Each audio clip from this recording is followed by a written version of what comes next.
What is the babe's favorite food to eat around a campfire?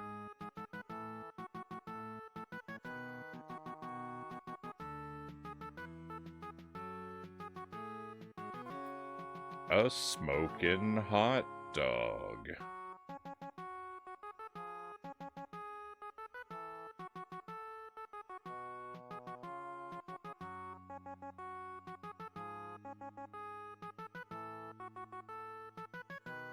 Welcome to the stream, my friends.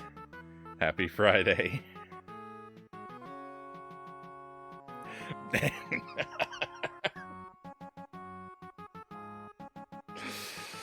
I wish I had been clever enough to say an alien engineer. That's so good. Oh, welcome in, my friends. We have tonight Dead Zergling first in chat, followed by Final Fantasy. So close. So close. If it didn't arrange you vertically, I would have called it a tie. But welcome in, welcome in. Frownie's gonna play the Jumpy King. He's gonna do so well. He's gonna win a jumpy ring or other things, Zergling says. That sounds like a Dr. Seuss rhyme or something. We've got Lucent Jelly here. Welcome in, Jelly.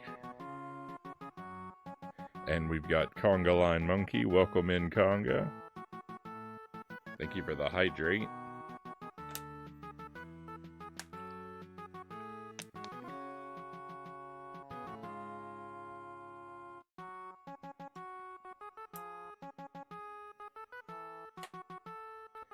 You ever wind up with sub-emotes to channels you've never even heard of?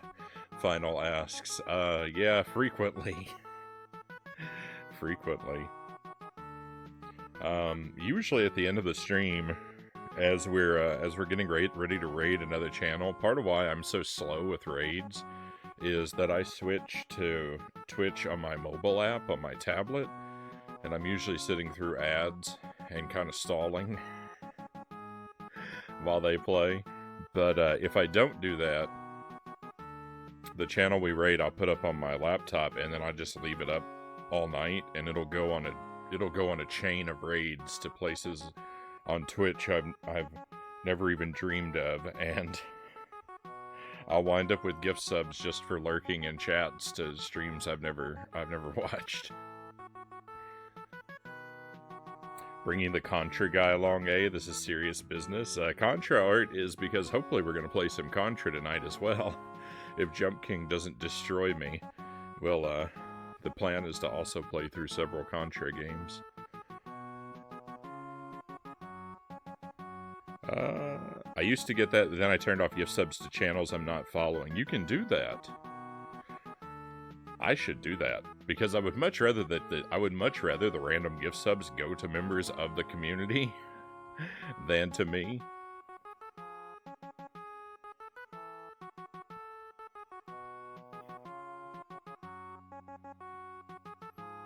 I need to remember to find and turn on that option. That can just be the punchline for every joke here on out. Why did the chicken cross the road? An alien engineer.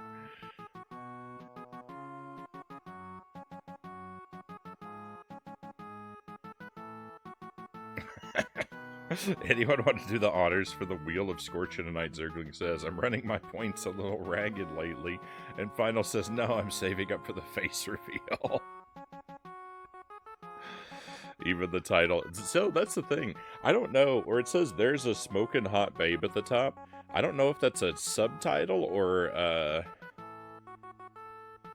don't know if that's a subtitle or a tagline.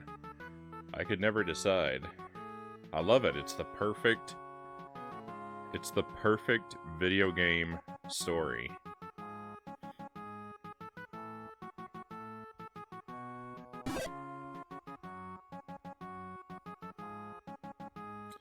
I've been playing for 70 hours, my friends.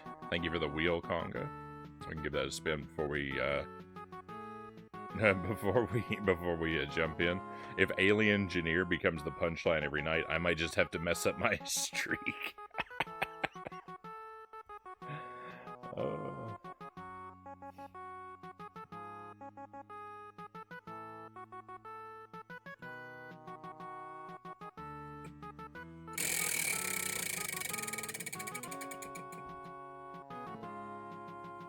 That's a sauce, I do believe. But what sauce is it?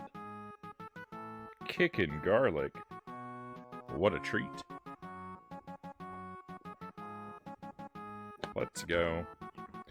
4 scrambled eggs, 400 milliliters of raw milk, and 5/4 pounds of Montreal seasoned pork strips. Yeah, that's a new one. Jelly and I had... What did we have? We had leftover tacos.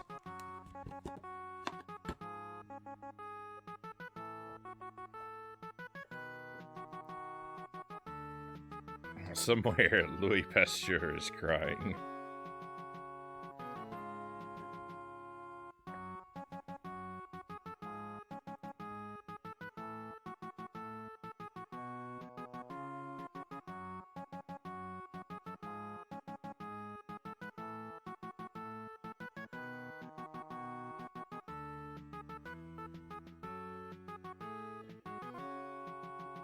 Alright, as most everyone knows, but we say it, try to say it the first time we roll a sauce each night. All of our sauces come in cute little mini bottles. They're from a set called the Good Hurt Fuego. They're fairly mild, everything on the wheel so far, but someday that may no longer be the case. The Kickin' Garlic sauce, the one we're having now, I believe tastes like a cayenne pepper sauce. It has a very potent aura of garlic, which is just fine for me. I'm like Wario. I can eat whole bulbs of garlic.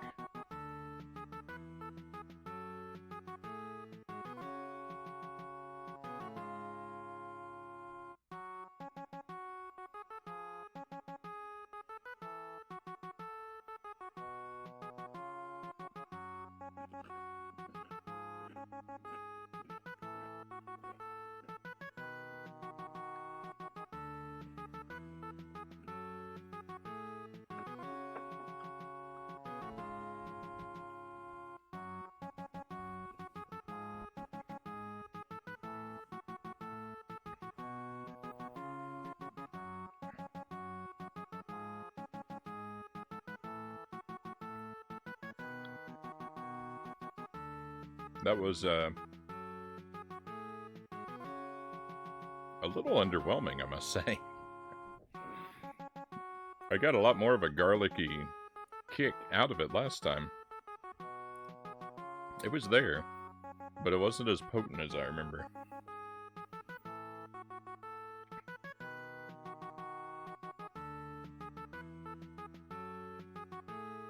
Alright, we're actually going to start playing the game here. I bought Star Wars Dark Forces today. Just my kind of speed, invincibility, and enemies don't move or attack with the right settings. Helped my youngest make my wife pork tacos for her birthday dinner last night, Zergling says. Right on.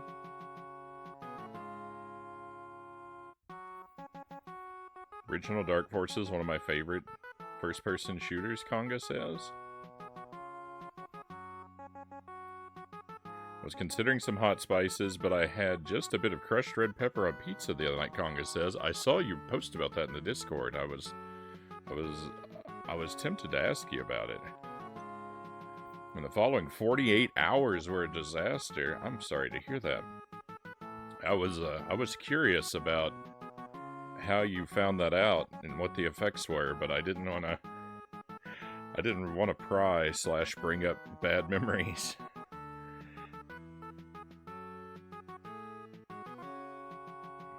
Oh no. Oh no. That's a rough 48 hours.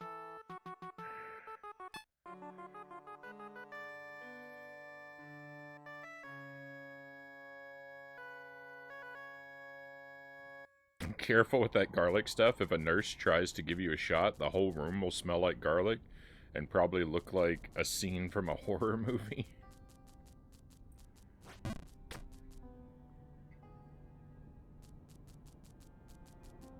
Oh no. I messed up the first jump of the night. How is that even possible? It's very possible. So I thought we'd start off by going back to Greenland. It's been so long since we played, I thought we would just go all the way back down to Greenland to get reacquainted with the game.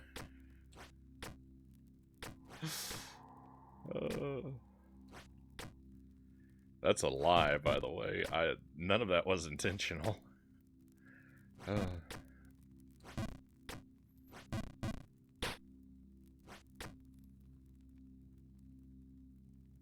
Yeah, it's more like a fall than a jump. Well, that's the thing. I just walked off the edge. Forgot how far I can take it before I fall, I guess. I don't know.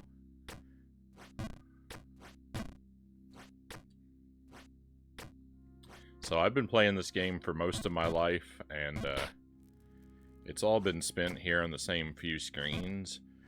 I'll let you know if we ever see anything new ever again, but the odds of that are vanishingly small. Just so you're aware.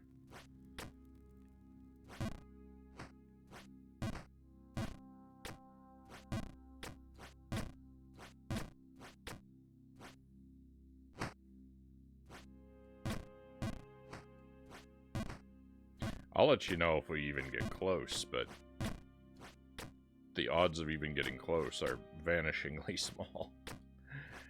I'd have to make it completely through 3 separate aesthetic zones that are currently above us.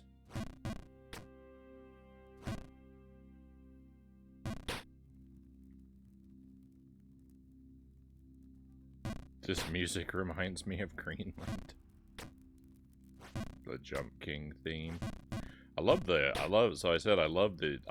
subtitle of the game, how it's like the perfect video game story. It's right up there for me. For video game story, it ranks right up there with an arrow pointing to the right.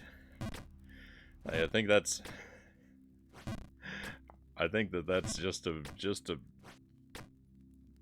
just about the only way that it gets better.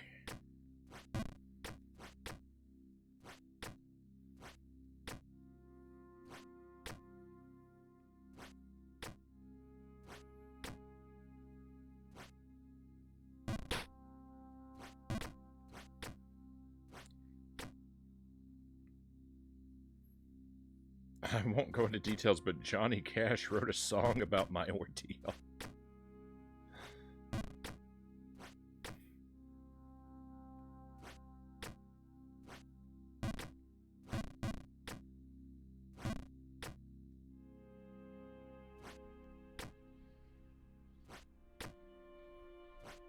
When I was younger, there was a radio station that was in broadcast range of where I lived that actually burnt down. And while they were rebuilding, they I guess they put together just enough to make the to send out broadcast again, but all they played was Ring of Fire over and over and over again on repeat until they got rebuilt.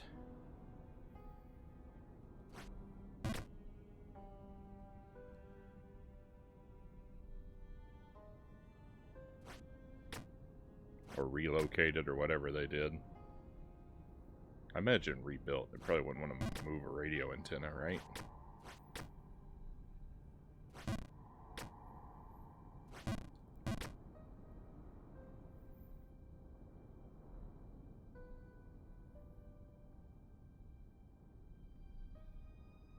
I feel off today. I wonder if I'm coming down with a fever or something. I certainly hope not. I don't know. Sometimes, you know, as I mentioned on the stream every now and then, sometimes I just feel off for no reason.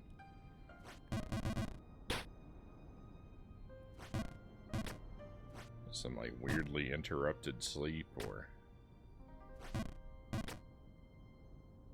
I don't know, indigestion or something. I don't know. Any number of things.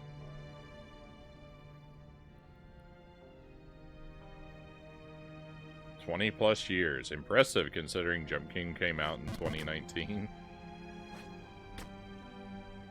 Jump King's one of those things. This game transcends time and space after a while. I'm sure I've played this game for much longer than I've played it for.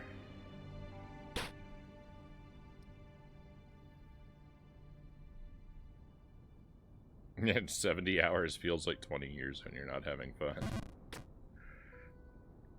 I've had fun for like 1% of this playthrough. When you get to a new screen, it's a lot of fun.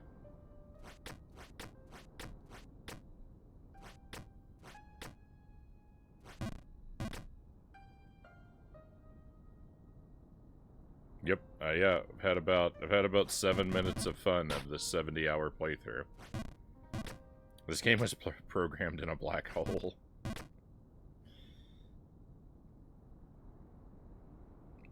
In a time tunnel, if you will.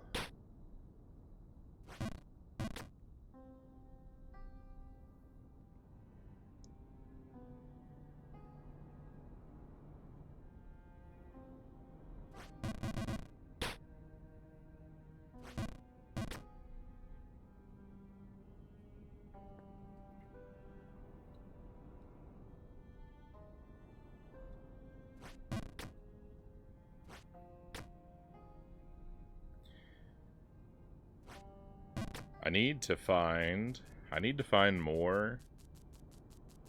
I need to find some more C64 adventure games. I need to find some more things that are similar to Time Tunnel and Granny's Garden.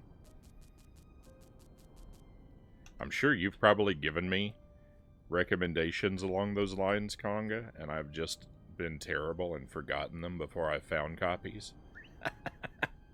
So if you do have any and you want to refresh my memory, the floor is open to anyone, of course, but I'm singling out Conga as a resident C64 expert. I'll peruse my memories. But Granny's Garden was a pretty magical game, and Time Tunnel was an unforgettable experience. So I'd like to do some more C64, and I'd like to lean into some expert / propagandist. It's been way too long. I haven't even done a single C64 game yet this year.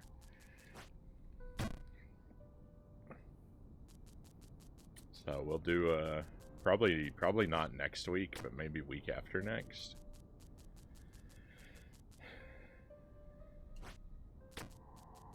Try and do some C64.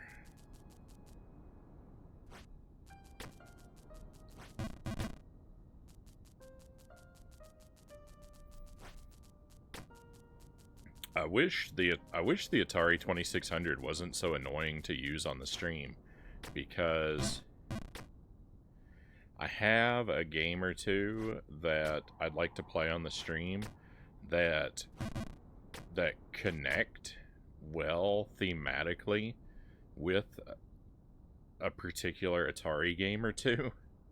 And I'd love to have a night where we start with the Atari game and then we play the other newer game, but it's so annoying to switch back and forth to the 2600 because it's because of the RF signal is weak and hard to capture.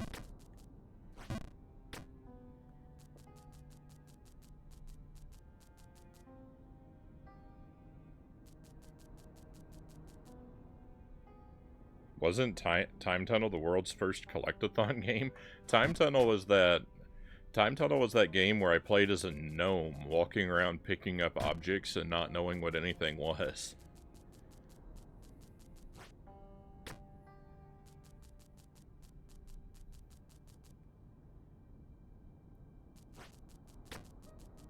I don't think you'd call it a collectathon, though.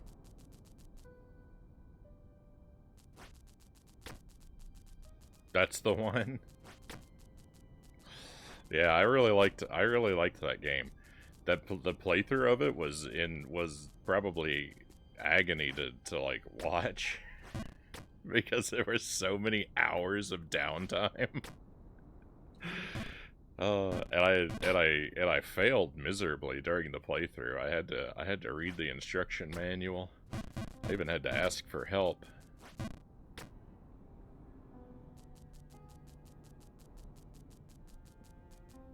Like, so far as a blind playthrough, I tried. I really tried. I really tried to keep it blind, but we saw the ends of my persistence in that one. We see that sometimes, though. It's not like I have a perfect track record.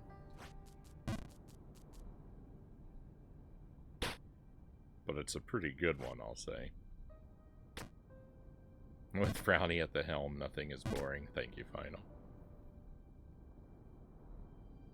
Yeah, I don't know. That game just spoke to me. I need to... part of the problem is I don't take C64 games seriously enough. I don't know what it is.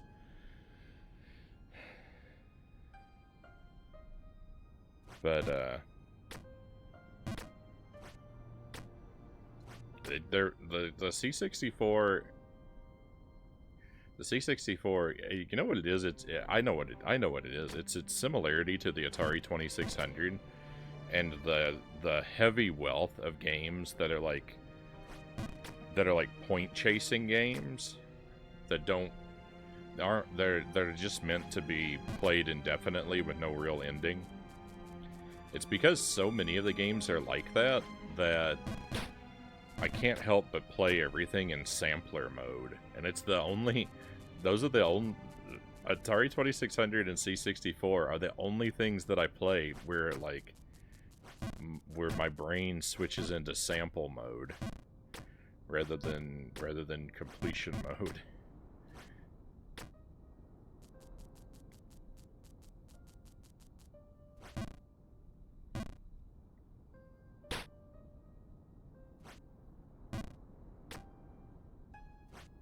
But that in addition to I just like the games themselves. I think that's also why Time Tunnel and Granny's Garden stand out to me so much among C64 titles because they're driven toward an end goal rather than a loop.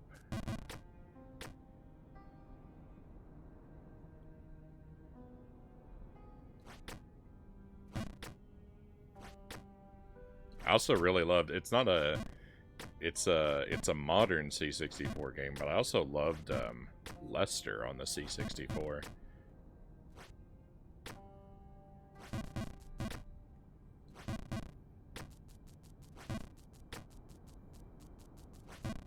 It's basically a Metroid clone. Or, you know, like as close as the C64 maybe can get. It was a fantastic game. I'll say, please, Dragon's Lair is on the C64? Oh, Conga, what have you done? I didn't know it was on the C64. I have to play that. What do you mean, don't play it? I have to play it. I've never played any form of Dragon's Lair, but I've wanted to. It tries to close Pandora's box. Oh my goodness. I hope it'll work. I hope I can get it to work. I have a feeling that that's probably a game that's not gonna run on the Mini.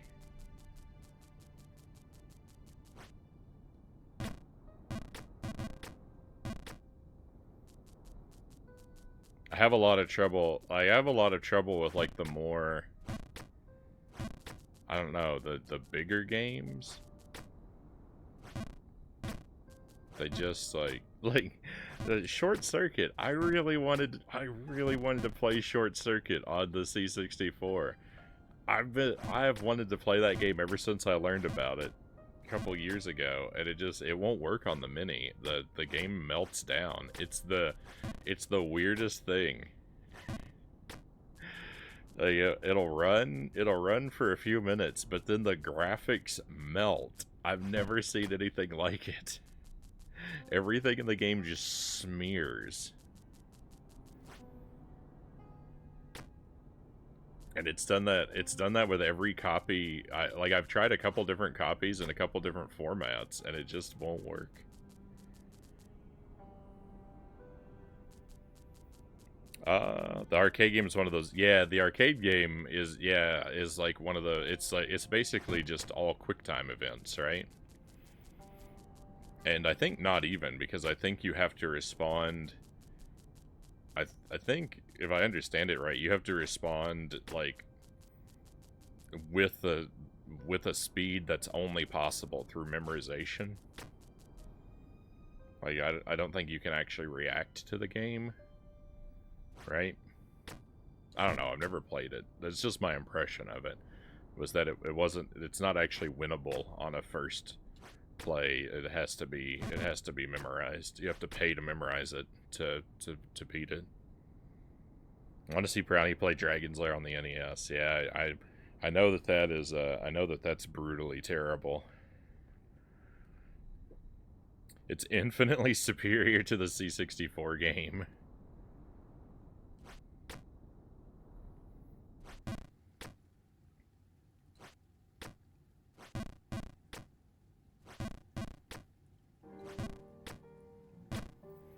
If I could just make it all the way through the pink area, I would consider tonight to be a success, like, without an asterisk. It would feel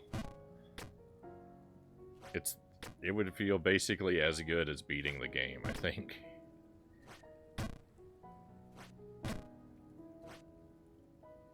I've been through the pink area before. I've been 2 areas above this.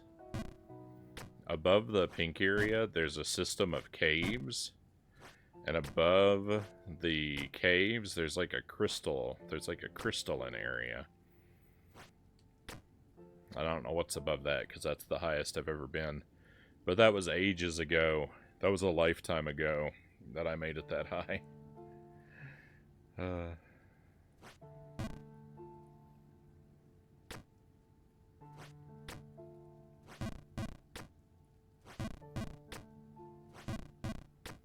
I was a young, naive Frownie way back then,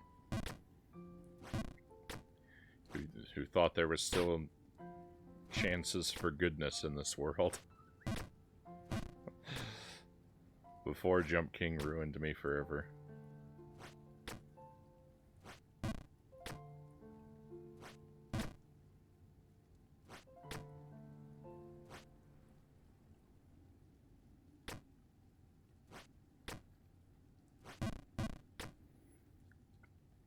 I don't know, I was expecting Dragon's Lair to have this epic music and dangerous story, and when I played it, there's no music. All I basically heard was me, me, me, me, me.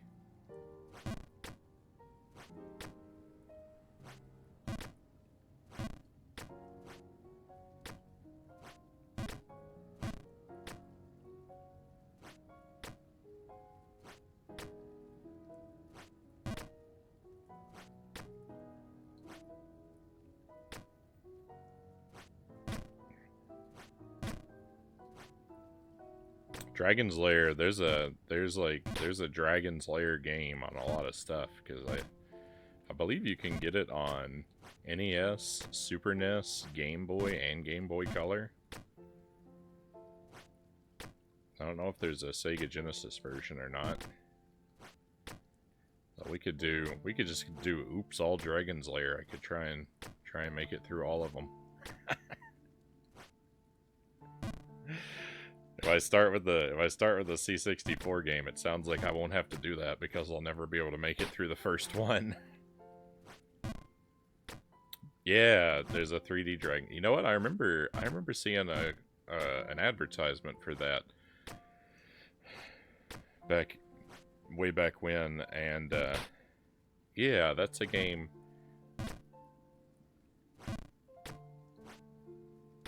I remember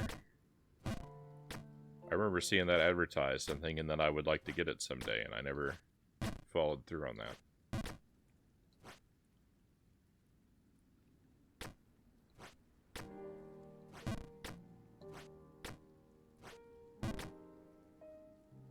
Hey, Duck Something, welcome in.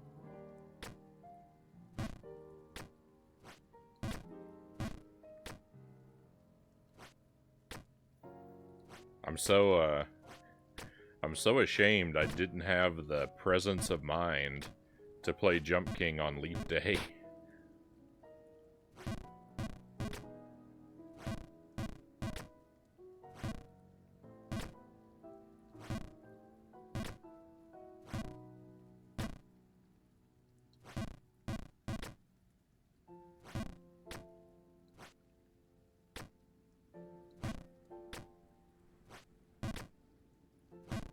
That's a tortured pun, even by your standards. There was, I believe it was Cows who had to point out to me that I should have scheduled it like that.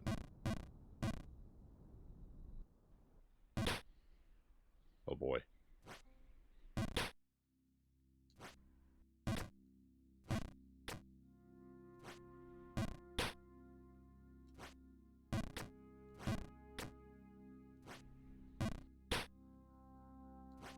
That's just a full power jump there.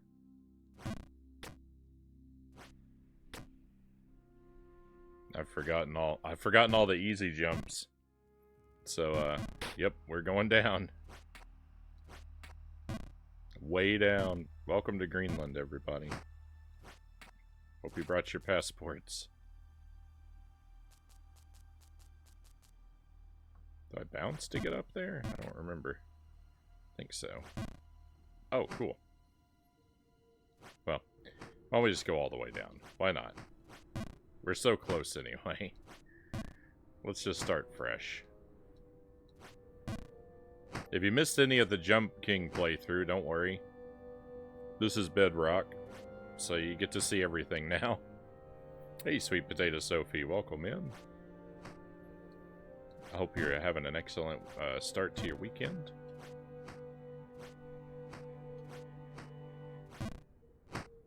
Ooh.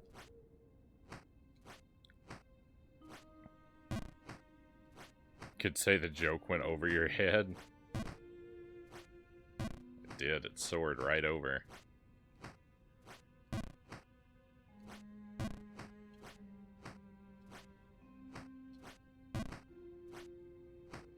Okay, we call this a fresh start. If I,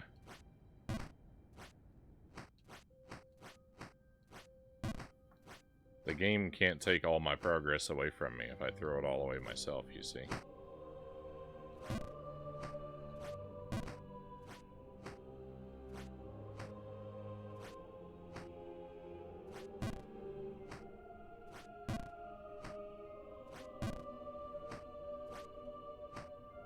One of these jumps is going to land up there.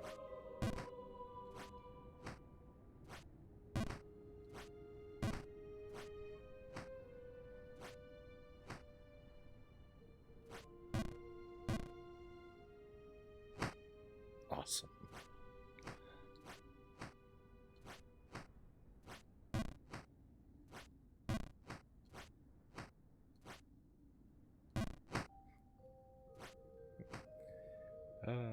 Only true kings jump. Immediately blames cows.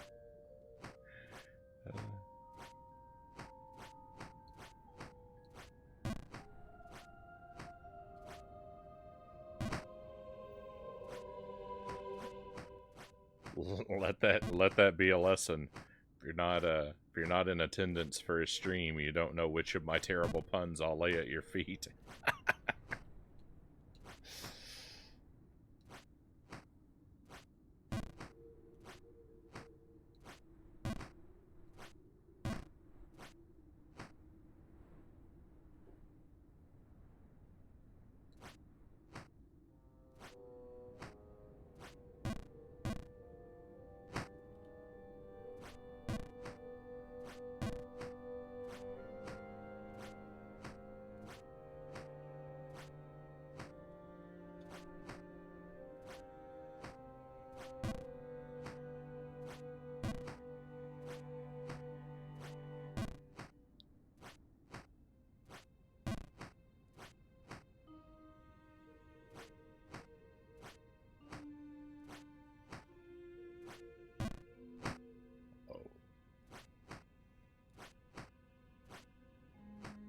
It's hard to be patient in this area because I've played through this like 80 different times. Clearly I haven't learned anything, but you know.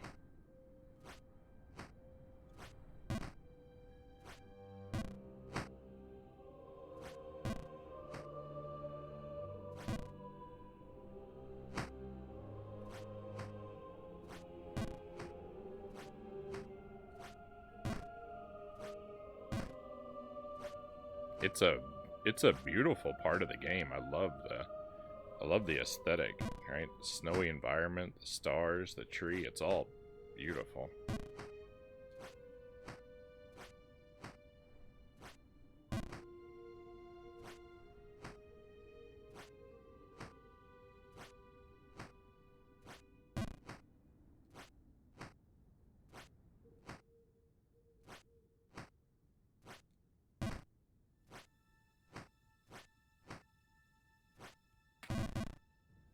I didn't think there was much of a chance of getting the ice block on first try.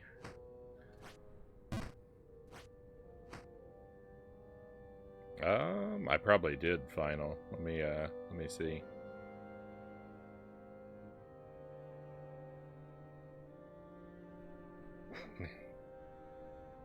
As popular as backtracking is, the developer took that idea and made an entire game out of it.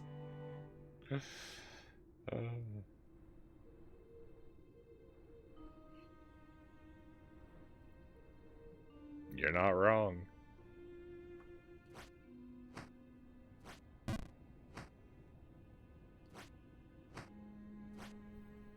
I can't,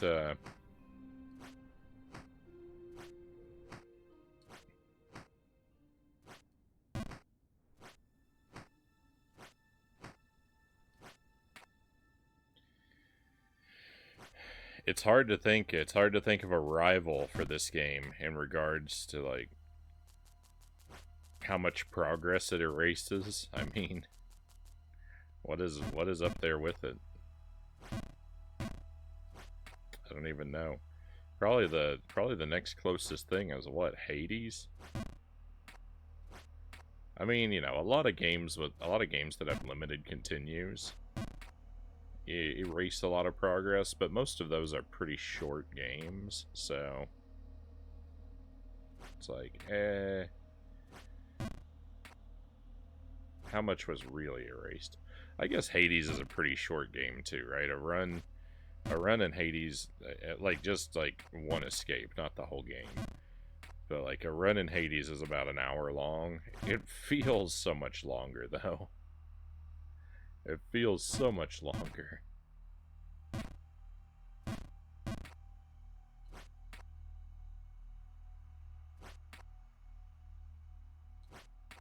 No. Yeah, getting over it. Yeah, from what I understand, they're basically the same thing. I don't really know anything about that game, but people bring it up every time I play this.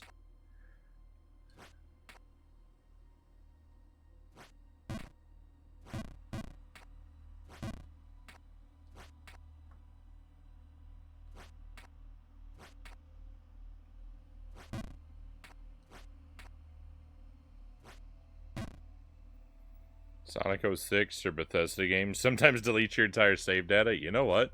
I actually had that happen to me. I've never played all the way through a Bethesda game, but the very first one that I ever played, I got soft locked. And lost all my progress. That was in Oblivion.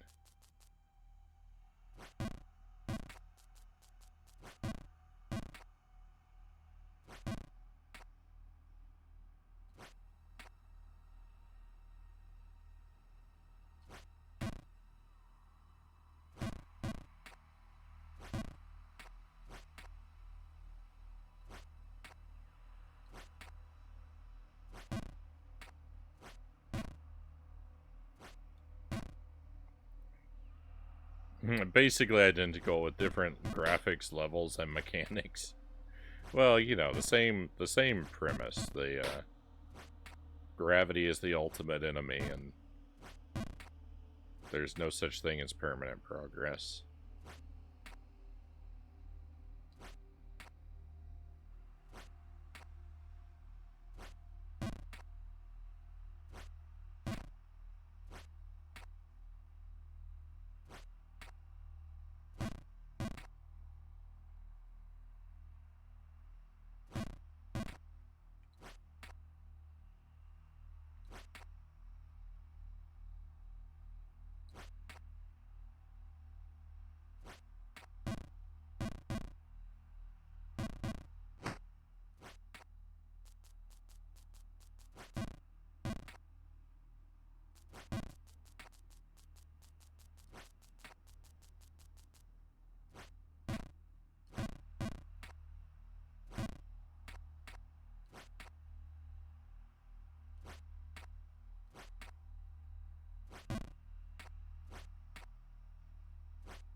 There should be a game where you have to defend your saved games.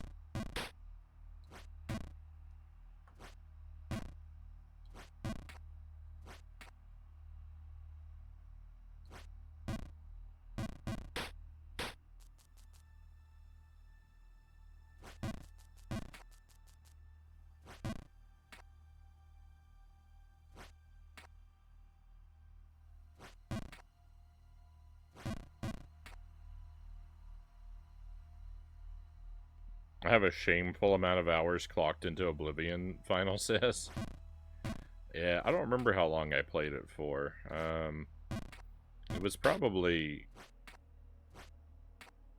about 20 hours or so. I don't know.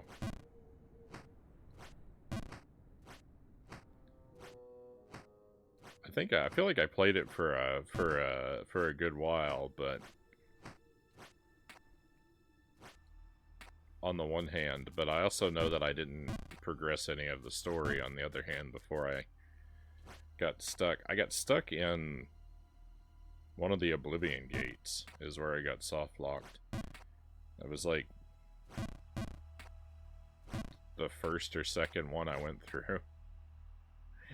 It was I didn't do a whole lot of them. I think it's probably the second one that I went through.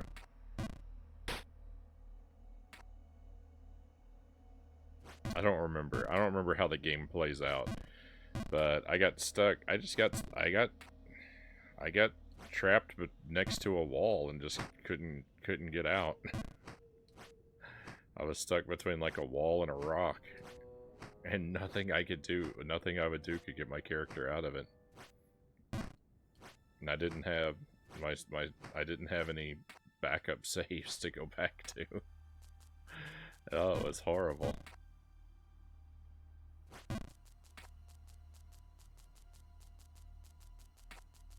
Defend your save, genius.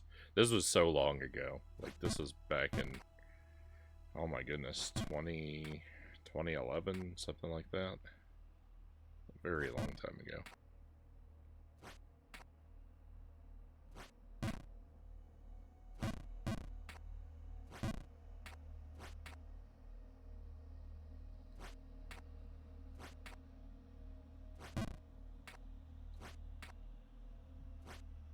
Maybe even longer ago than that, even, I think.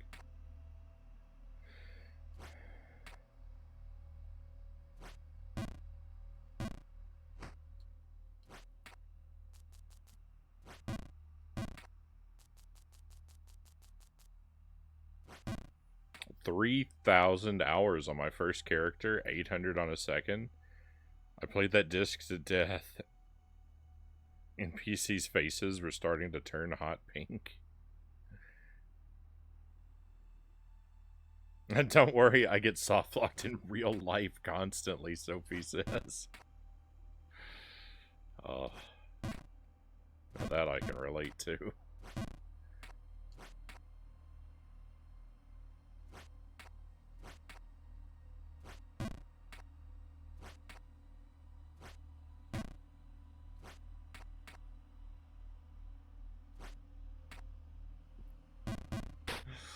Oh my goodness.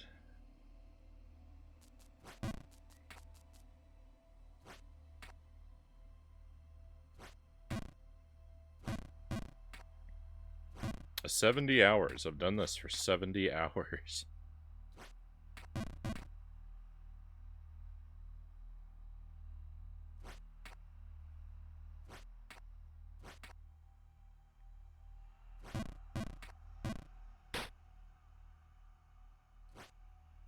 And I have nothing to show for it. I've made no progress. This is the worst anyone has ever done in any video game in the history of the earth. No one has ever spent so much time on any game and come away with so little to show for it.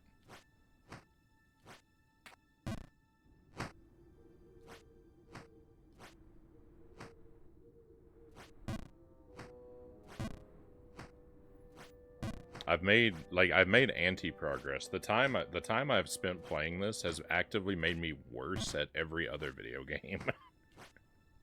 I do believe. So not only am I failing at this for every second that I play it, but I'm simultaneously failing at every other video game ever made. It's pretty astounding.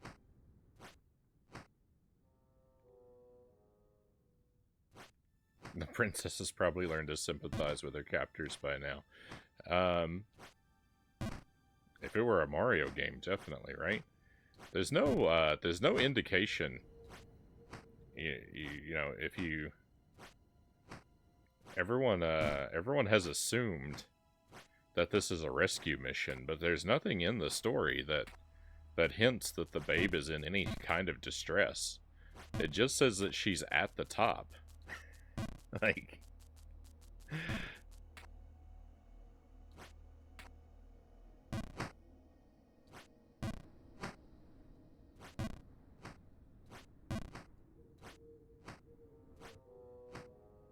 Yeah, Jump King could be on the way to meet her for a tea party.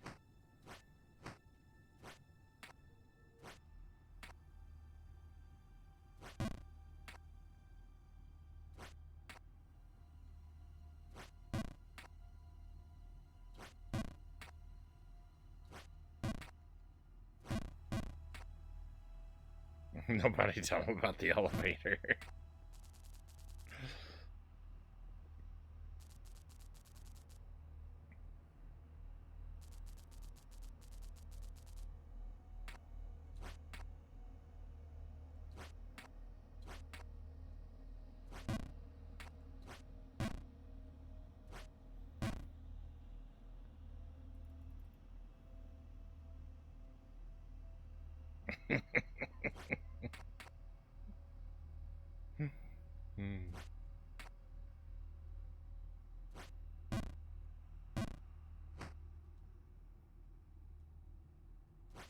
The babe is like a Babe Ruth bar. You know, I actually prefer a Payday to a Babe Ruth bar. I like the simpler format. I'm just because a Babe Ruth is just a payday dipped in chocolate, right? I like the payday better.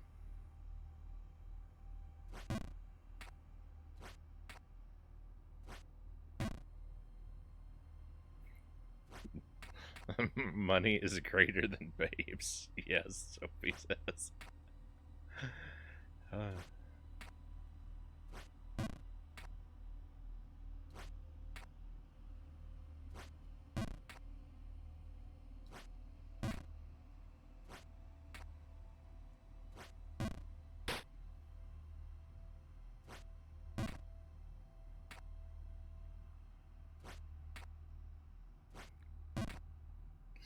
You know, I've been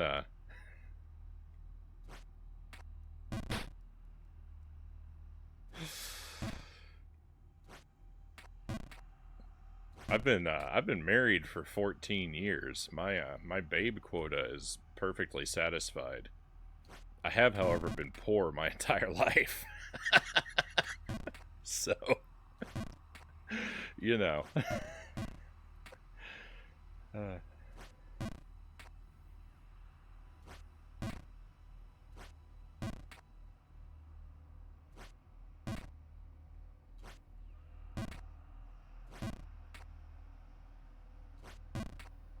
What would you do with $1 million? If such a, you know, there was a time when this thing called interest existed. So my answer would have been to put it in the bank and live off the interest, but you know, what would I do with $1 million? I would spend it frivolously. He buys so much jank.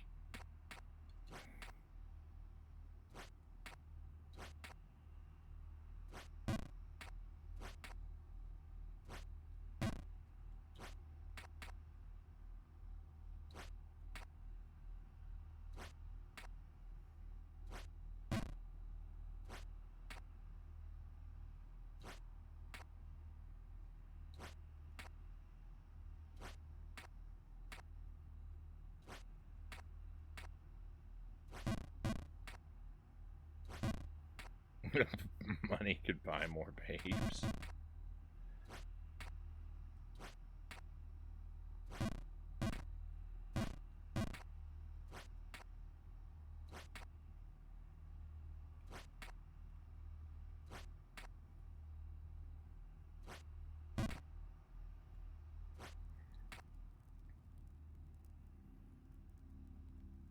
Yeah, spend it. I'd spend it all on basic needs, like jank video games.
I like Mound Bar's final says.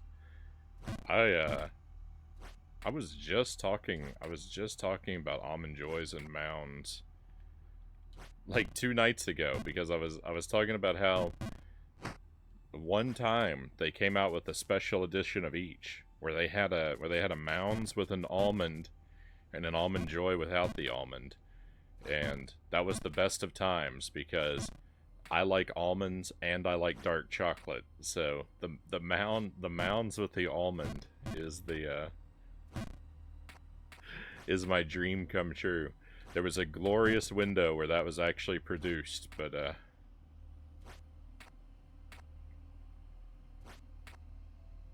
The good times couldn't last forever.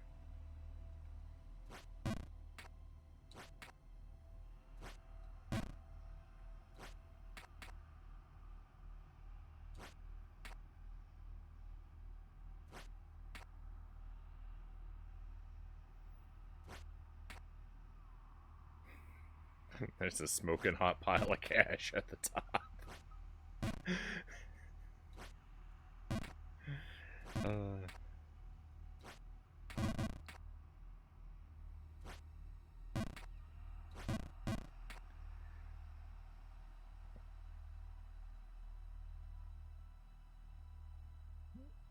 I just really enjoy crunch bars. Gotta love the salty. I had one of those earlier today, except it was a crackle. I think crackle and crunch bars are basically the same thing, right?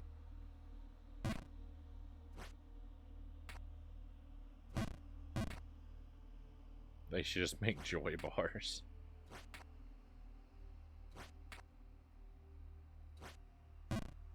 Oh my goodness.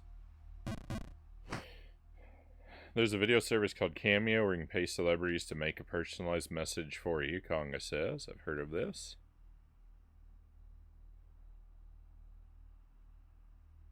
I worked out that I could blow my savings by having Richard Dreyfuss send me a greeting every day for a month. I love the thought of getting a madder and madder each day. like my own angry little personal advent calendar.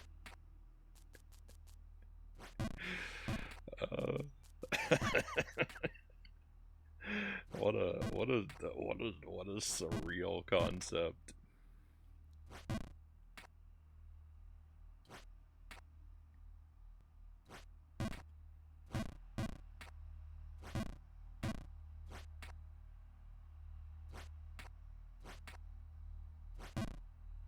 I like the yeah, all the candy bars I like are money related, because I was about to say I really like the $100,000 bar. The 100 grand.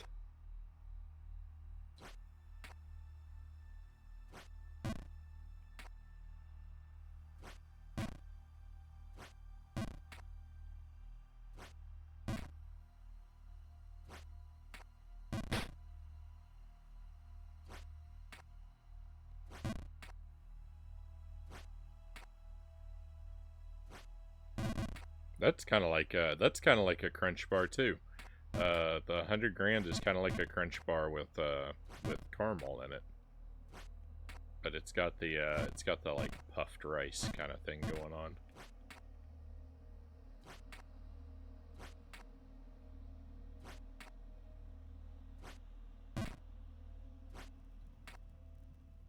I wish they made a dark chocolate 100 grand. That would be good.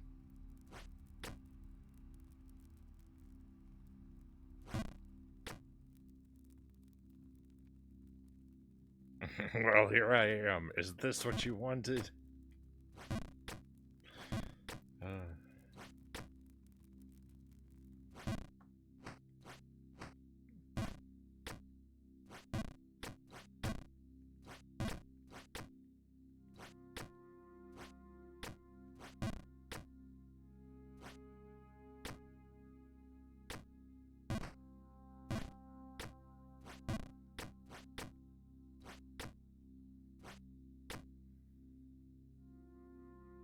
$100 grand lasts you a whole hour.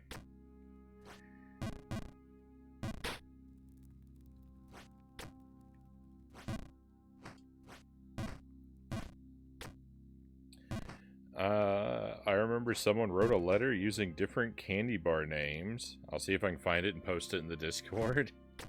like a ransom note.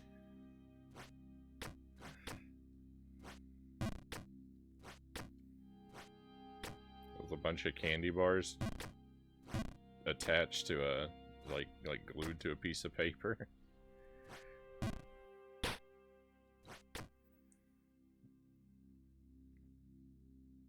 I figure that by week 3 he'd be screaming about having won an Oscar.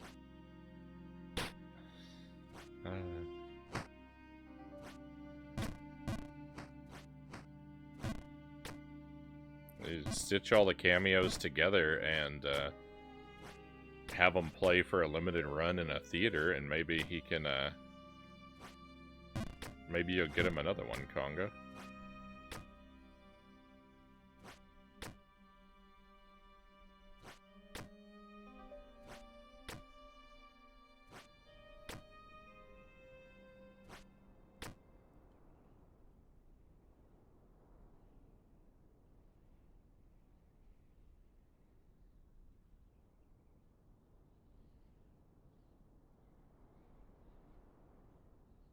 This fantasy got pretty involved, I won't lie.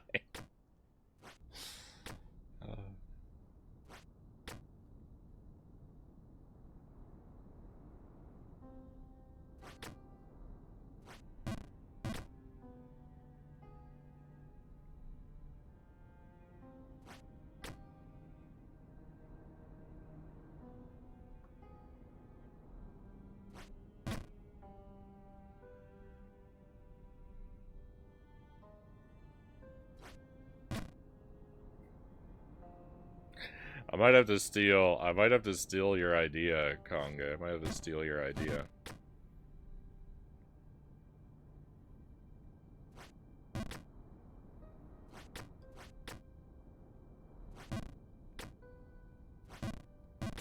Is John Leguizamo on Cameo? If I ever win $1 million, I'll spend it. I'll spend it all having John Leguizamo record a cameo every day where I ask him a different trivia question about the Super Mario Brothers movie.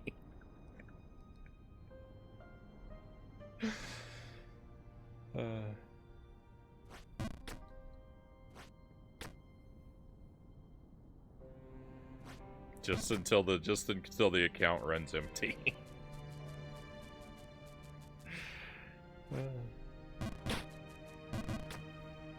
I think the full set would have eventually been used as evidence at a trial, Conga says.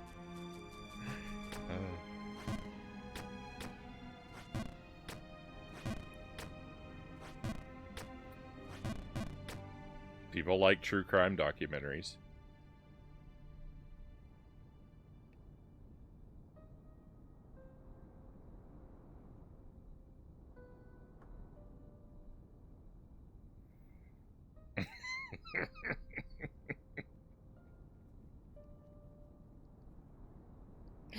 Spending $1 million gifting random amounts to you. Good luck with your taxes. Oh.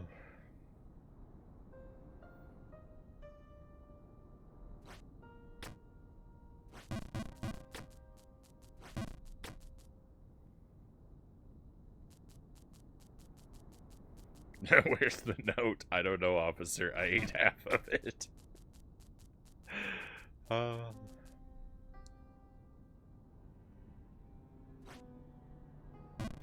You've got it in the Discord, right on. I look forward to checking that out. Thank you, Final.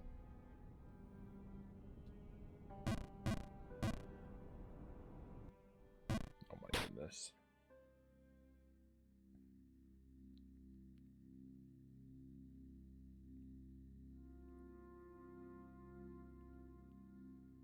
I got some stuff in my eye.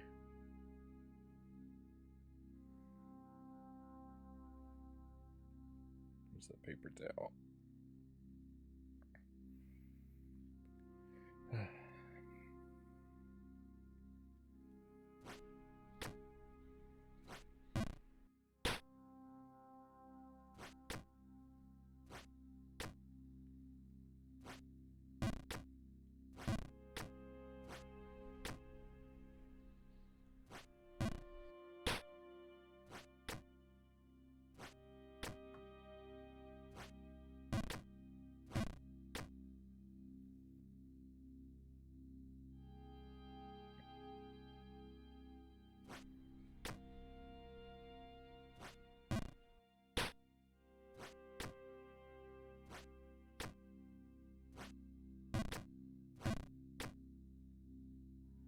don't know if Jelly is still awake. Or if she went back to sleep.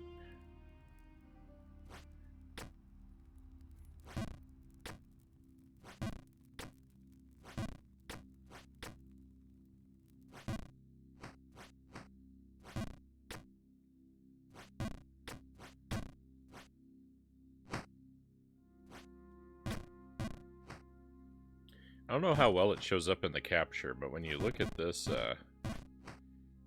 throne here, on the left-hand side, the side that Jump King is on, there's like a white bar down in the bottom left corner, and I think it's just like, I don't think it's anything significant, but it's so, it contrasts so much against everything else that it looks like it should be like a secret passage or something, where like you could go inside the throne, like it's a door into somewhere, but it's nothing. They shouldn't have made it. They should have chosen a color that didn't stand out so much, because every time I walk past that thing, I think it catches my eye.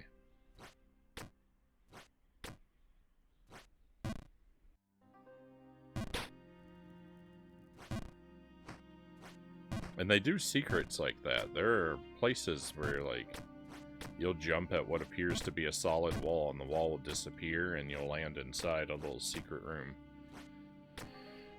They don't, they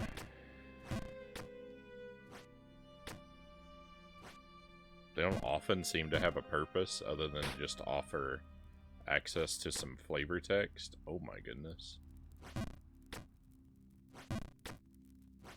Like, the left-hand wall here is, like, nothing but secret rooms. But, all of them without a purpose.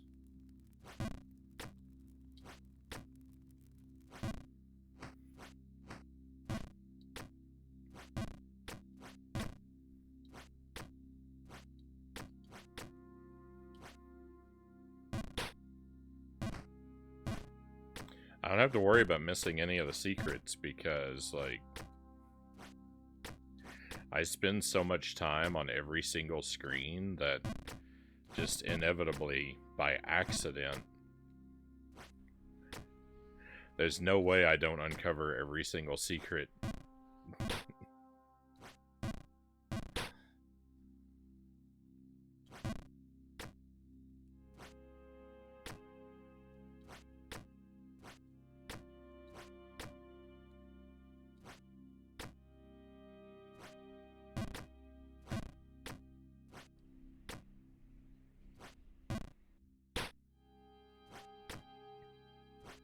I have the patience to play this game, but I don't have the skill to beat it, sadly. I really don't think that there's any hope of ever clearing this game. At this point, like, I don't even play it to win the game, because I don't think that's gonna happen. I play it just so I don't have to say I gave up.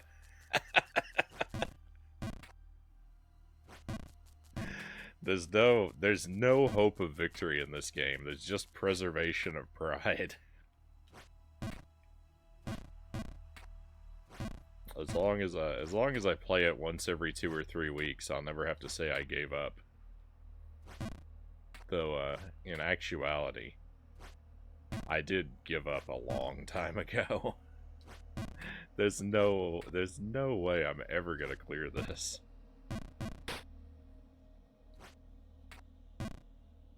It's just not possible.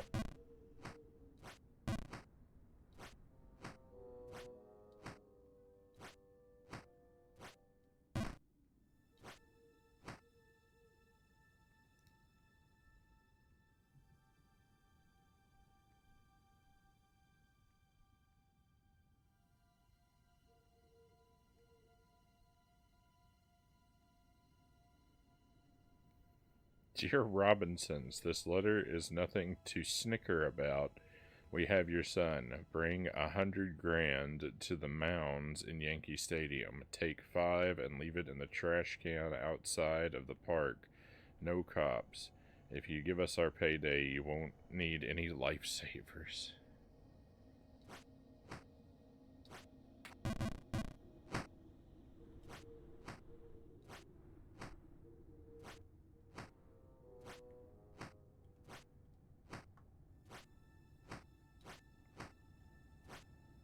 They could have,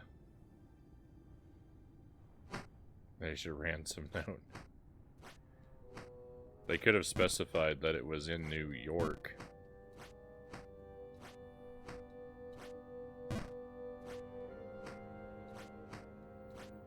And don't drop it, Butterfingers.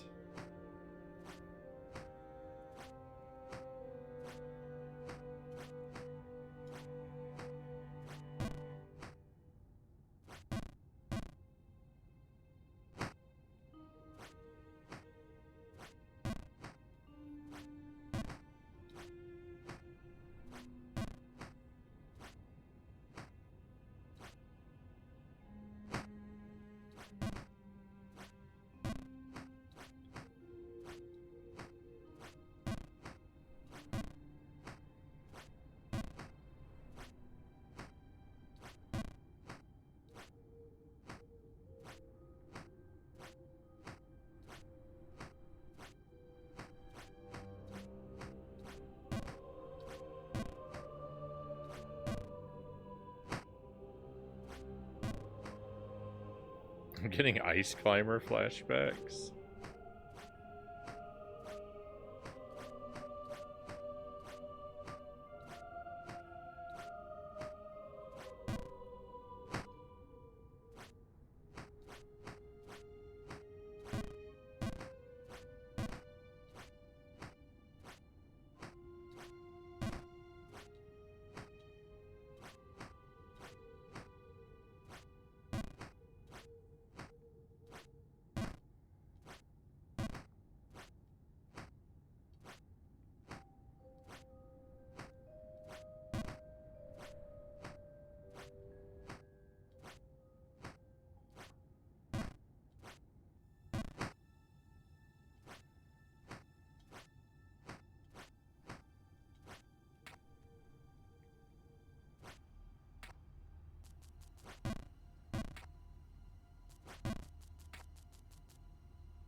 Oh no, if not, we will crunch and leave 0 limbs.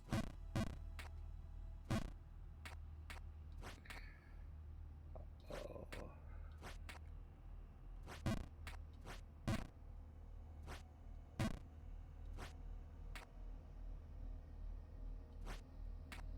The 0 bar is a strange candy bar. I like the 0 bar, but it's kind of a strange combination of flavors.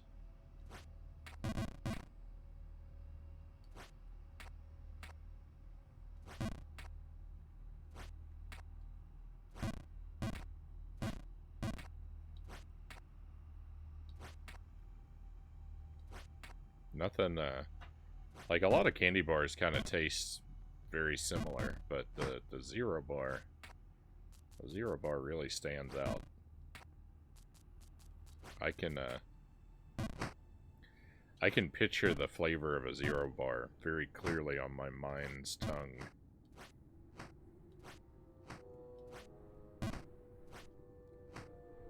You hear me? 0 cops, yeah. I like the 0 bar too. It's pure sugar. I mean, isn't every candy bar pure sugar?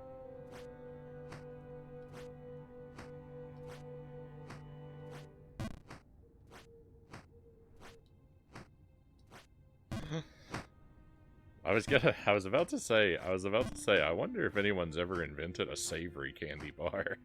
But I guess that's what the Slim Jim is.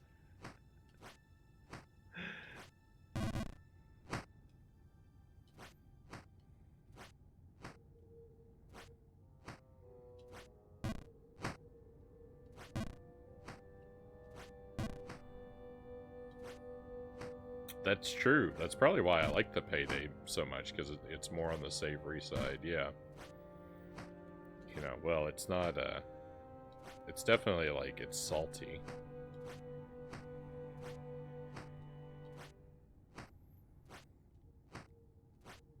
I should invent. Should invent a candy bar that's like it's chocolate and caramel, but inside instead of nougat, it has a Slim Jim core. Right? It'll be sweet and savory at the same time. That honestly sounds good, Gonga says.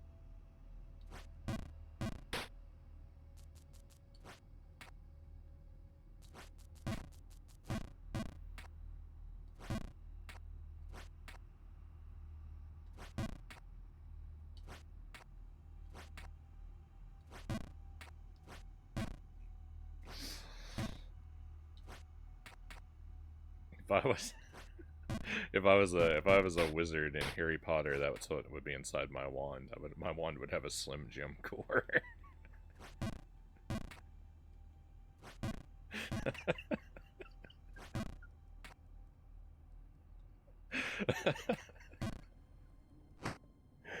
I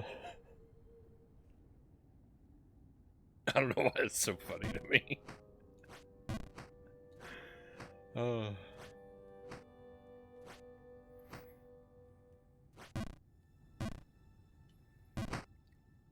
We've reached peak madness. Oh.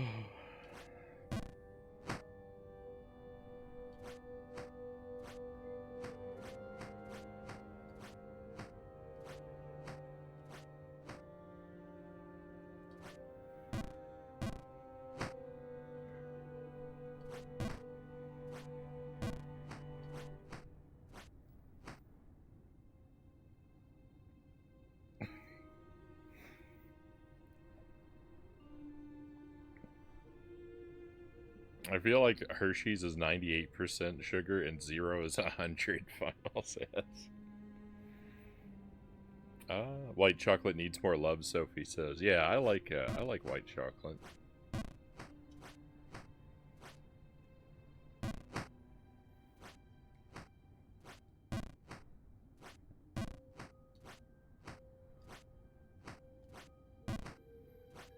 I like those,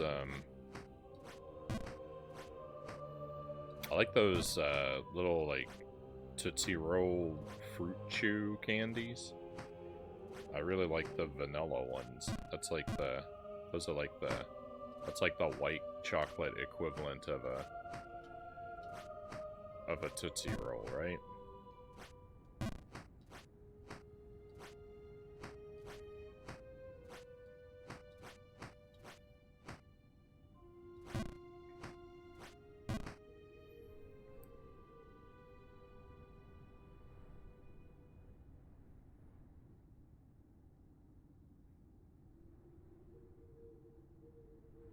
You ever notice that the chocolate in a pure Hershey's bar tastes way different than the chocolate in a Hershey's almond bar? It's much sweeter. I always go for the almonds, so I guess I haven't ever had them side by side, so I can't say that I've noticed that.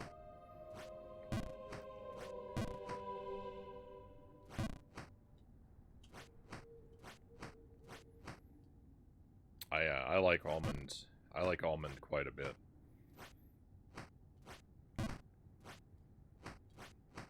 If there's an almond option of something available, I'll almost always go for it. M&Ms with almonds. Very nice.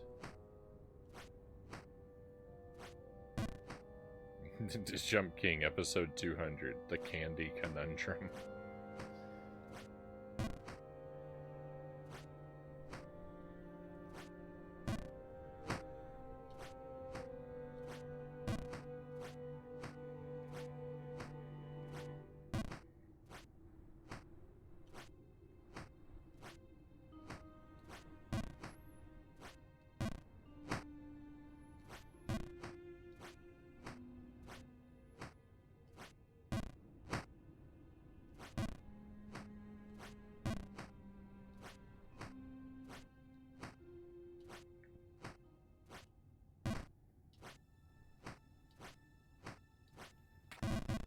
No.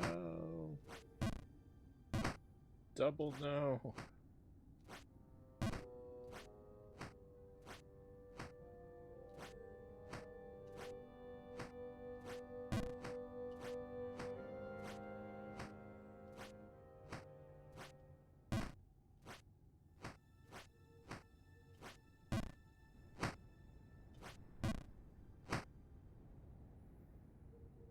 My favorite chocolate is Ghirardelli's.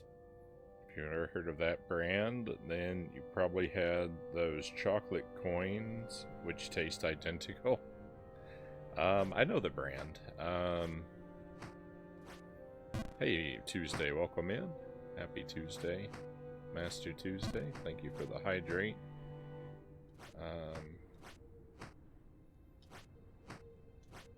Yeah, I know of that. I know of that brand.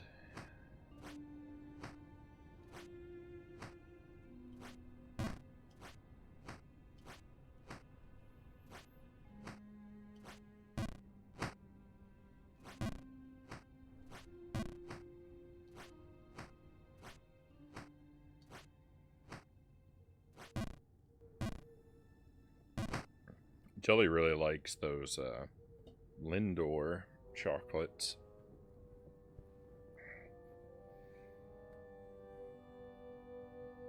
As much as we've been talking about like all these candies and chocolates and things, have that hydrate. I don't really have that much of a sweet tooth.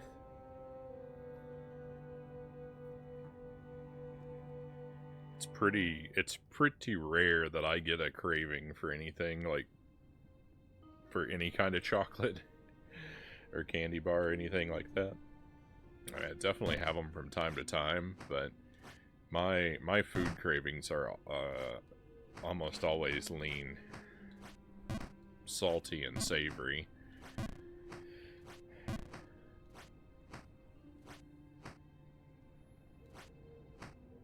Candies in general, I can take or leave most of the time.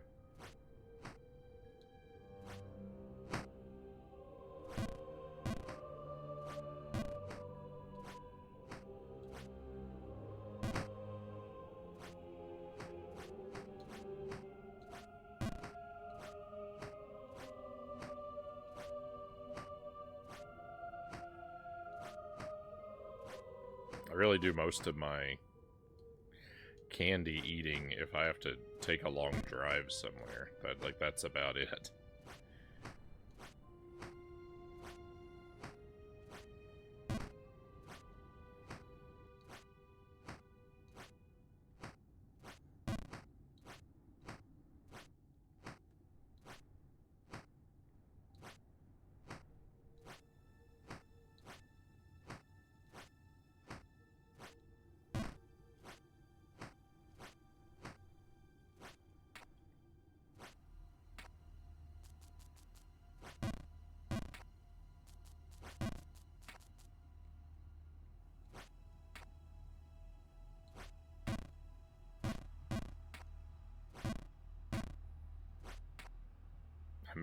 Make proper use of gas stations and use them as opportunities to fuel myself with sugar and energy drinks, aka more sugar.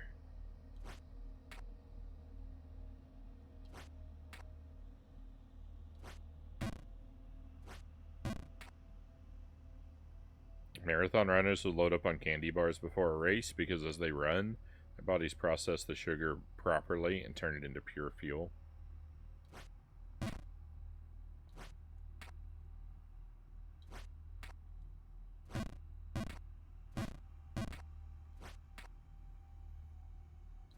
I'm not going to be running any marathons anytime soon.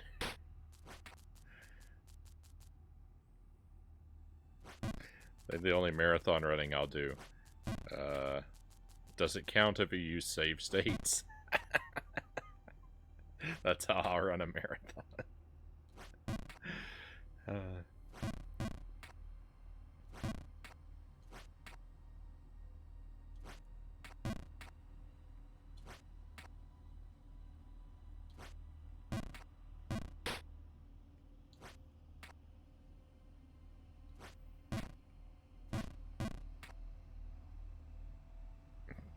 They can also preoccupy themselves by brushing their teeth as they run, Tuesday says.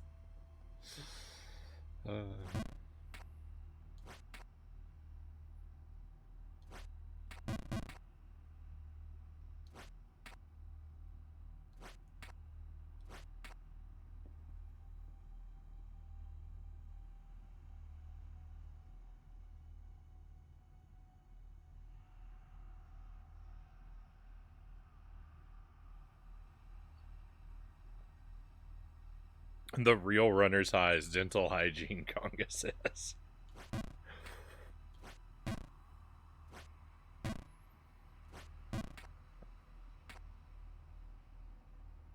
Now I want to go brush my teeth.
Come on, no.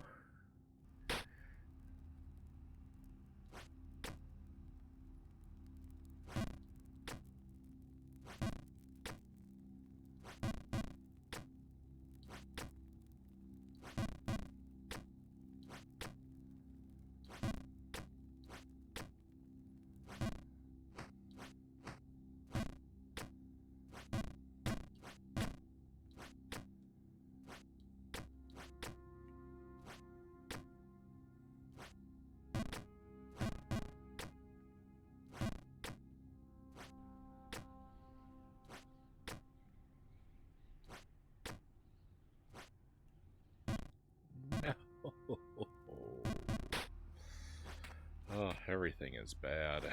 Everything is very bad.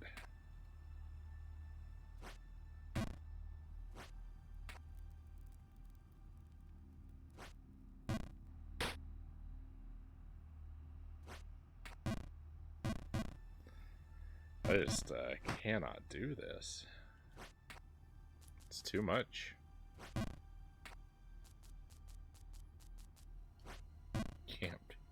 It cannot be accomplished by me. There's someone out there that can beat Jump King, but their name is not Agent Frownie, that's for sure.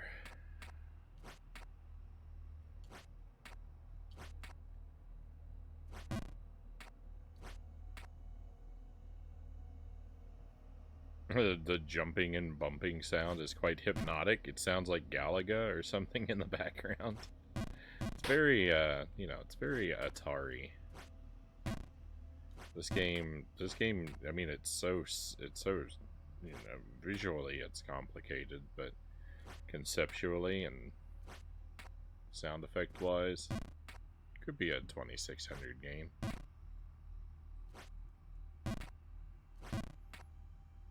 I can imagine a 2600 version of this.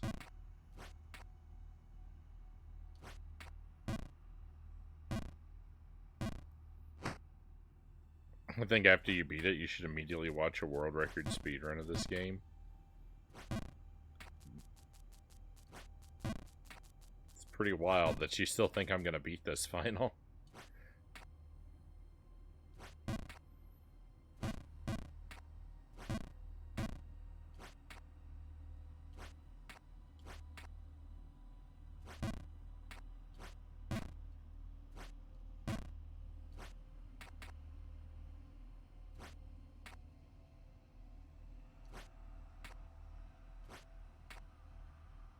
I never stopped believing. Oh, it's very kind of you. I don't think the speedrun would show the part that I'm in now, though, because I think part of my problem is that I'm not even on the main path of the game. I'm on a side path. I'm pretty sure. I don't even know if the game can be beaten from the path that I'm on. I assume it can. That this will eventually reconnect to the main path or come to its own separate ending. But, I mean, I could be wrong, and that this could be mandatory. I don't know enough about the game, you see. But if I do keep going up and up here, and I hit credits without ever having to go back down, if I watched a speedrun, it would be through areas unfamiliar to me, I believe. Unless this is the... I mean, this could be an alternate path that is, if you do it quickly, faster than the main path, I guess.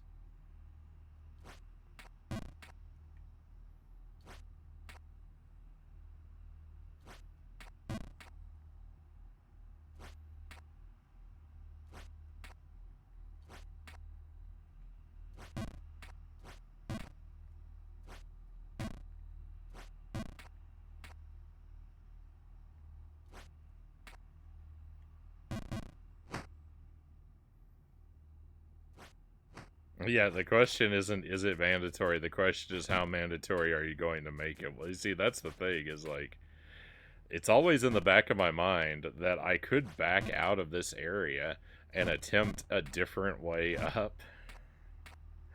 But it's sort of like that, you know, that point of pride that makes me play this once every couple weeks without just giving up on it. It's sort of the same point of pride that won't let me back out of this area and explore the other path.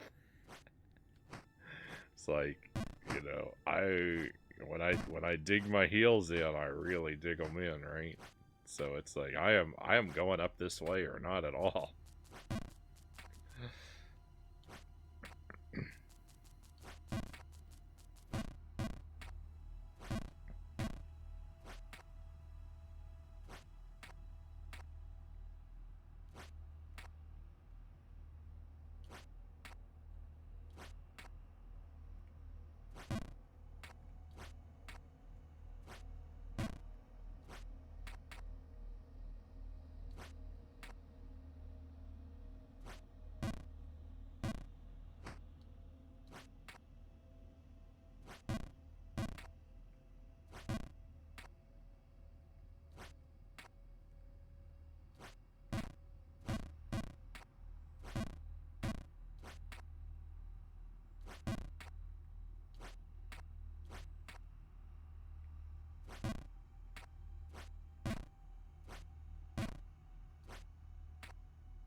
Ooh.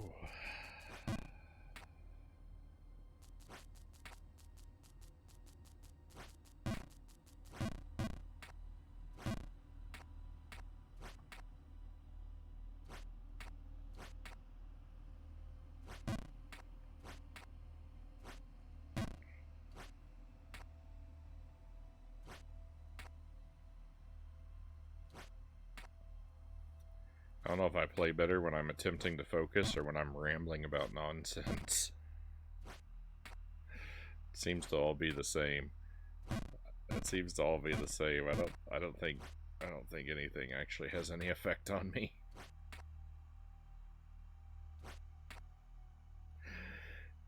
You could set my beanie on fire and I'd play about the same.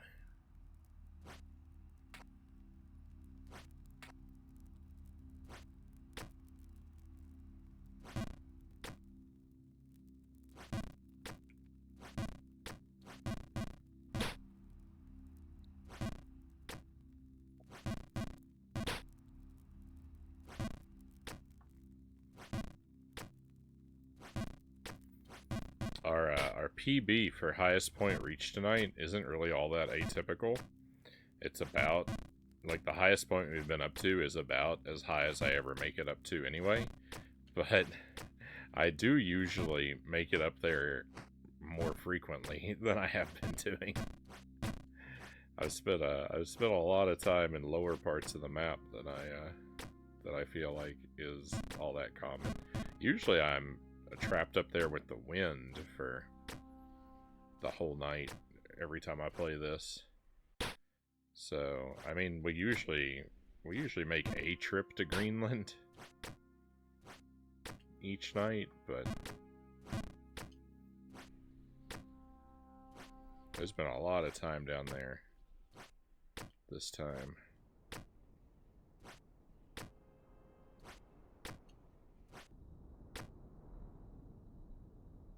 New old content. Visualize the wind.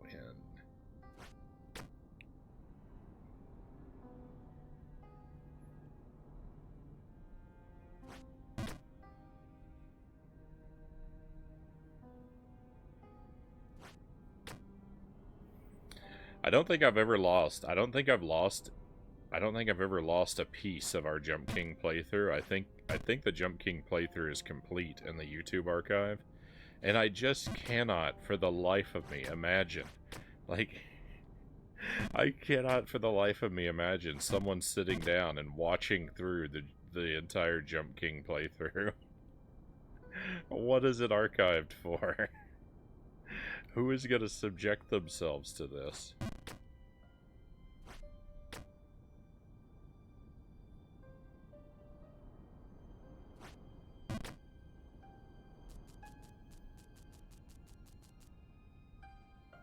Tonight has been a deluxe cruise tour supreme of Greenland. I know a guy, Final says.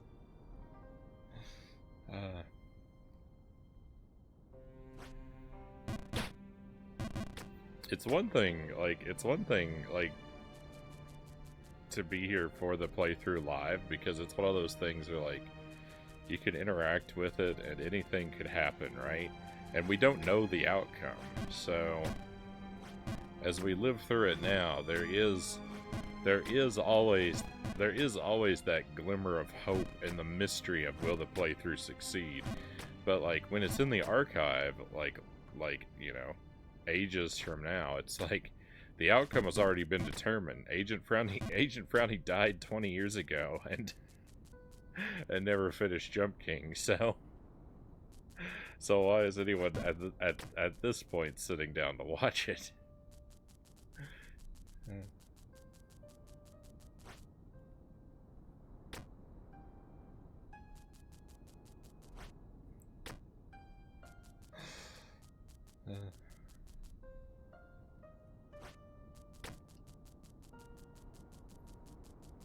We're looking for hints to explain what it was that led to that tragic unicycle accident that took his life.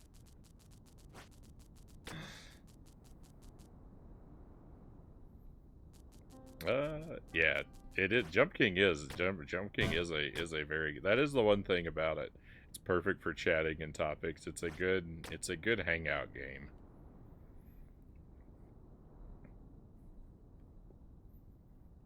That's that's the one thing I tend to forget about it. That is actually a really good thing about it, because you know, it doesn't demand a lot of attention at any given time.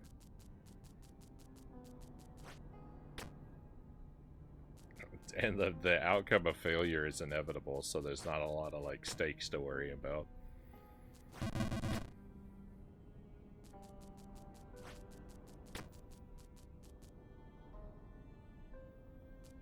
Yeah, if someone had 80 hours of their Super Ghouls and Ghost Run, would you not want to see all 80 hours? Oh, you bet I would. Yeah, you got me there. Is there anyone out there whose favorite game is Jump King, though?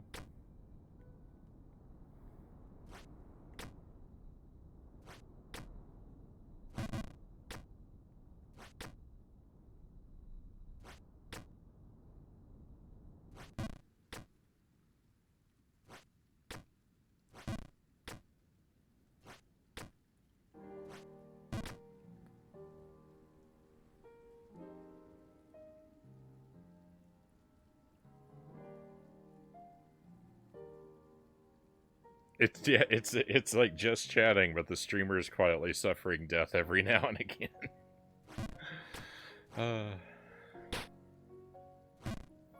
We should I should stream Jump King in the just chatting category. That's what I should do from now on. If I bothered to change my categories, that's what I should do.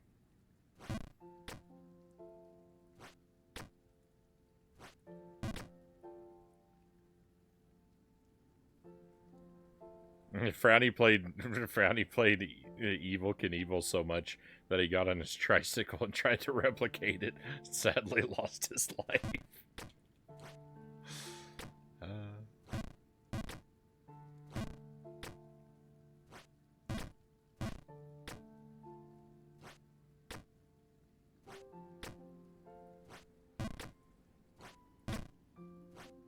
I'm pretty sure more people have lost their lives to that game than to real-world scooter accidents. That game is deadly. Well, not more people, but like a higher percentage of people, because fewer people have played that game.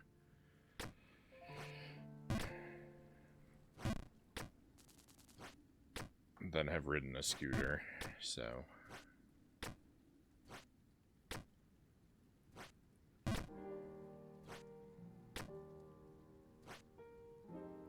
No! We were like 3 jumps away from freedom.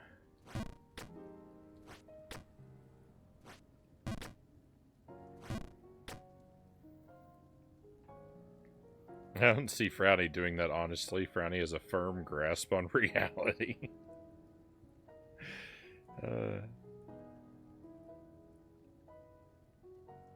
It is a very sad realization oftentimes, but he understands his reality very, very well.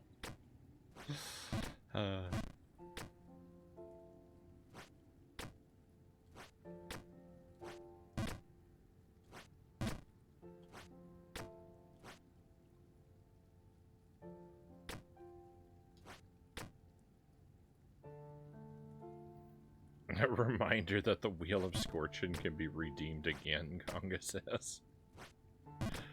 That, Sword of Damocles is hanging over my head.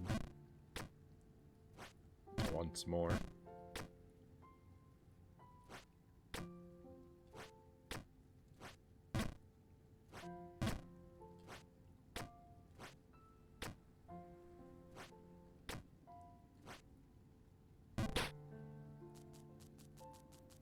Thank you, Final.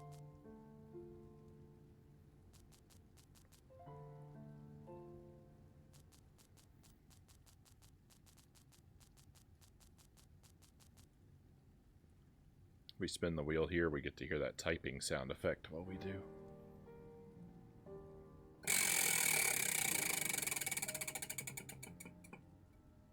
Forehead's candy.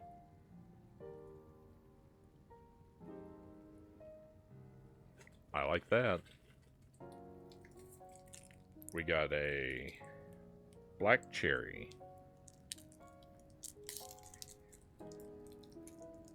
The last one of these that I had was like double strength. It was weird.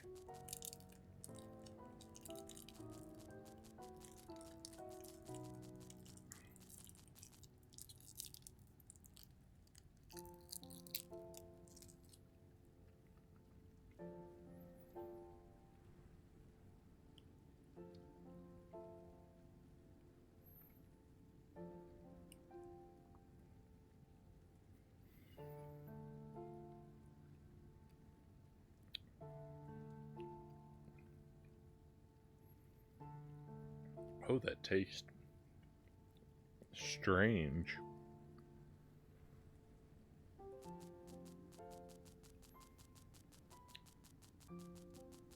Oh.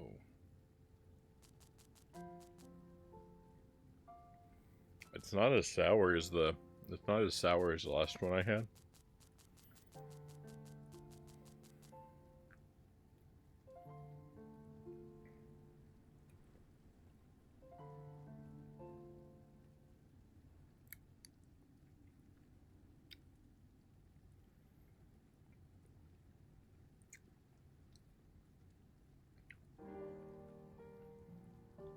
I'm suddenly hit by the flavor. I'm suddenly hit with a wave of nostalgia for those, like, we used to get these big cans, like 10 cans of juice when I was a kid. I think it was called Juicy Juice. And you have to, like, punch it open with a church key.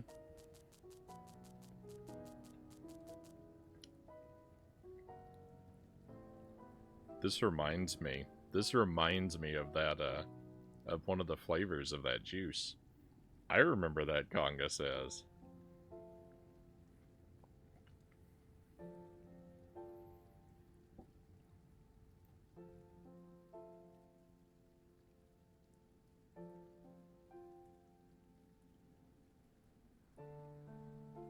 I remember Juicy Juice, 100% artificially flavored goodness, Final says. I don't remember it fondly, but I remember it. I remember not being crazy about it when I was a kid. But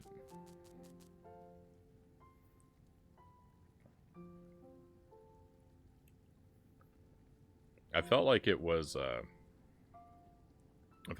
undersweet.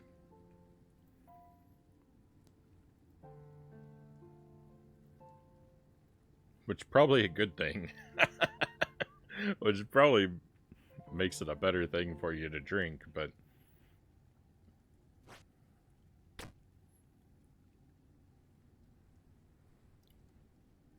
my mouth expected Hawaiian Punch, but it was closer to V8, Conga says. Yeah, I think that's the experience. But this candy reminded me of that right now. It has what seems to me almost an identical flavor profile. After, like, beneath the sour, of course.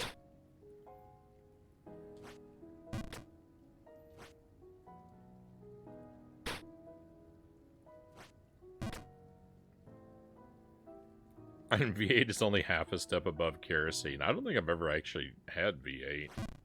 I did have, once upon a time, I have had a variant of V8. I haven't had the original V8, but I had a variant that was like V8 tropical smoothie or something like that.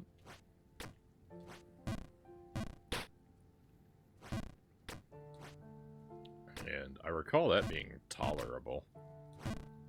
It was probably mostly sugar, though.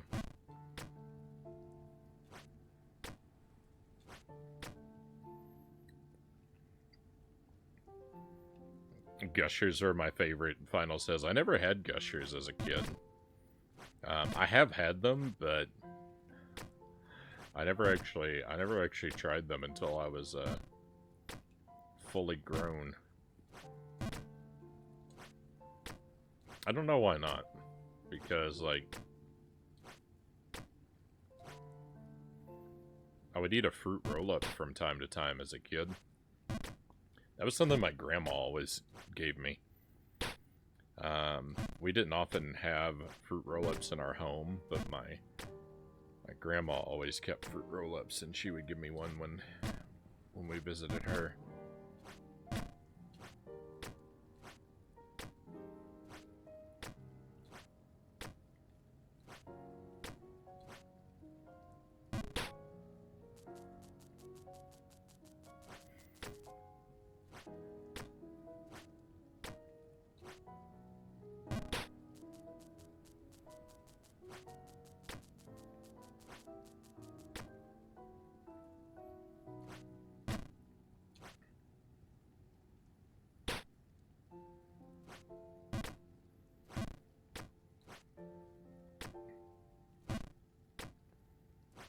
I also remember when I was really, really little, my grandma made me scrambled eggs for breakfast, but she had eggs, it was just egg whites.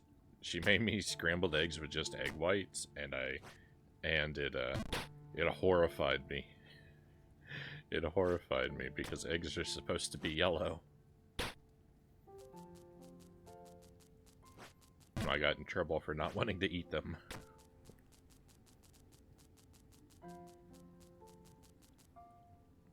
Imagine liquidy spaghetti sauce that's way more sour, and bam, V8. Yeah, I don't like V8. I like is not something I would be brave enough to try. I don't like tomato soup. You know, I don't like ketchup, and like V8 just looks like a ketchup drink. So there's no way I'm gonna drink it. I imagine it's got a taste of celery in it too.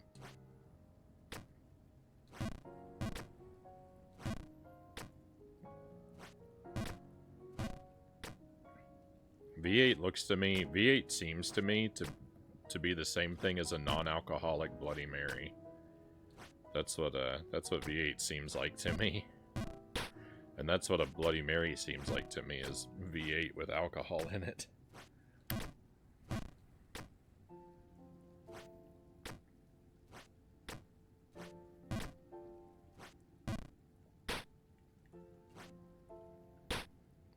I think I also got in trouble for not eating lima beans at my grandma's house when I was a kid.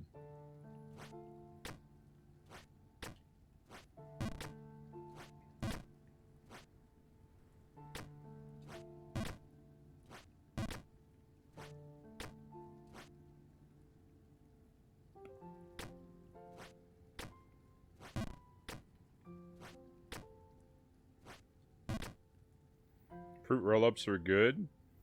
They made the really long ones like measuring tape. Yeah, fruit by the foot.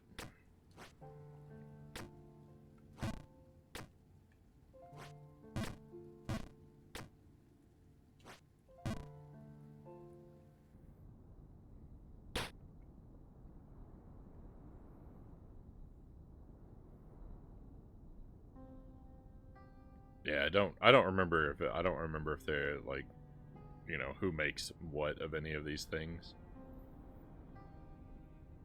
If it's the same stuff, or if they are different, made by different brands / companies. Now we not banned celery. Celery, I actually really love the smell of celery. Like when I'm in the produce section and I walk near the celery, I'm like, wow, that smells fresh and delightful. But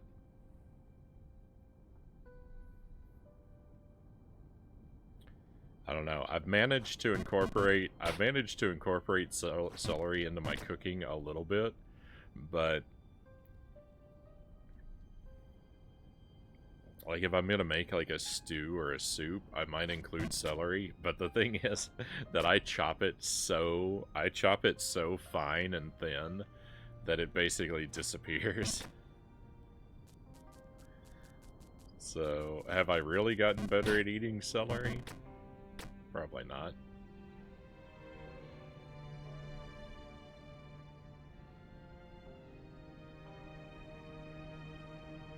Celery's great if you like doing the whole fiber thing. I can't recommend it.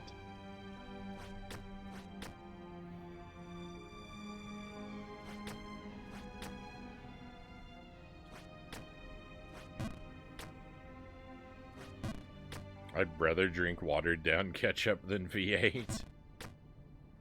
Final says.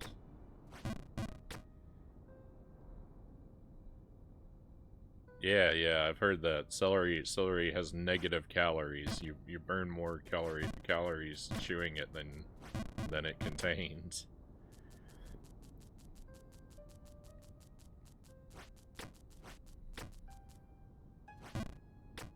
It's been a long time since I've tried raw celery. I should give it another try.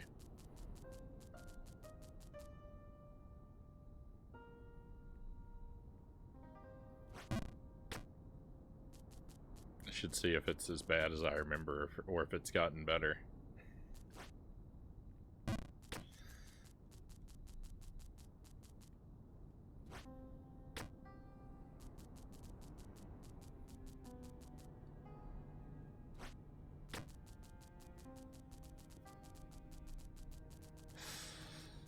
Has the flavor of celery been patched yet?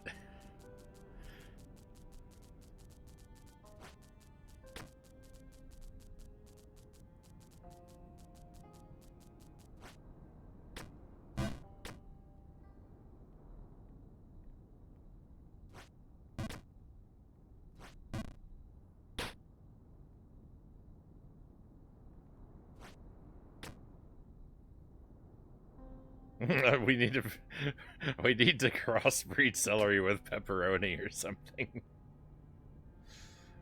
Oh.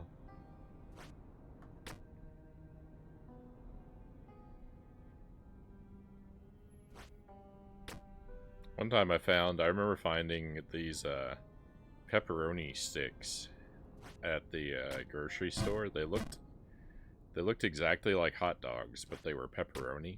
They were the same like size and shape as a hot dog, and I bought a pack of them, and then I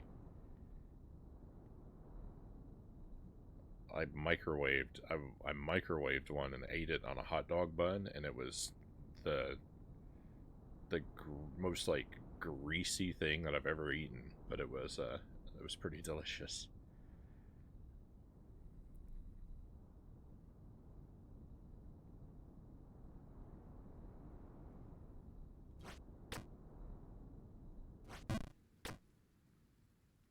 I only ever found those at the store like once or twice though. The exact ones that I tried. They disappeared at some point.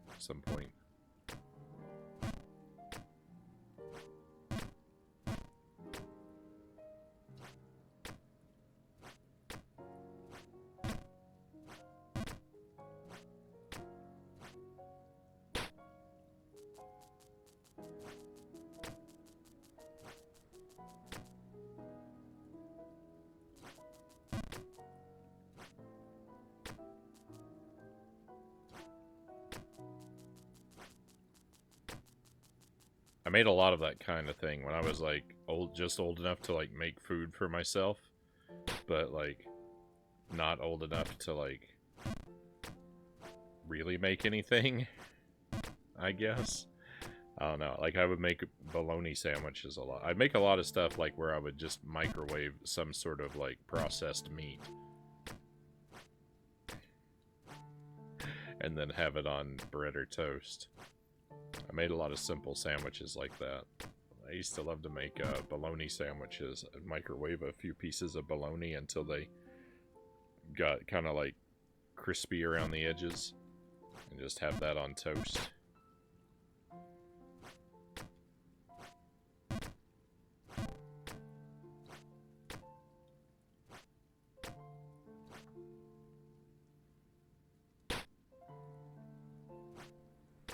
But I like that. I like that better than like a peanut butter and jelly sandwich, right? Because I kind of always trended toward having something savory, not sweet.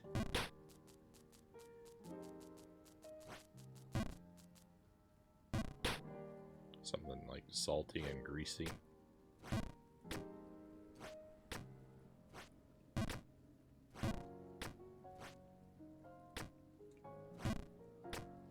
Scientists are baffled as to how I've lived as long as I have. Uh-oh.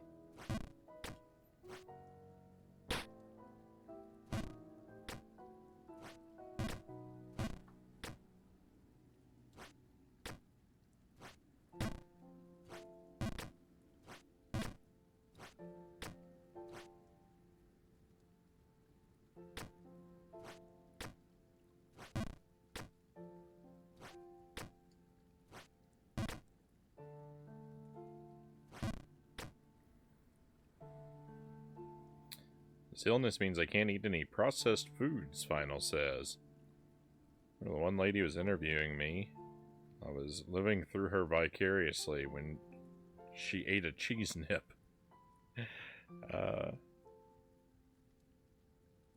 She'd ask me a question, I'd answer, and I'd be like, please, go ahead, have another bite.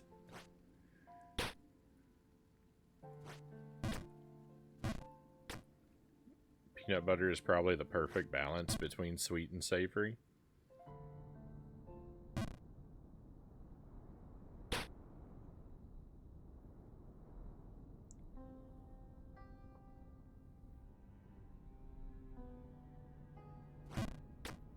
The thing about peanut butter, the only thing that like, why does it have to take 6 days and 7 nights to stir the oil back into a jar of peanut butter?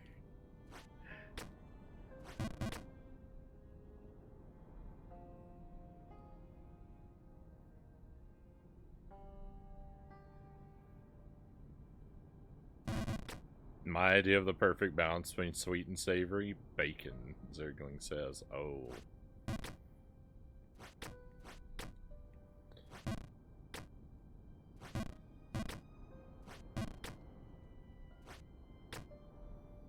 I know that the greatness of bacon is something of a meme, but I am inclined to agree.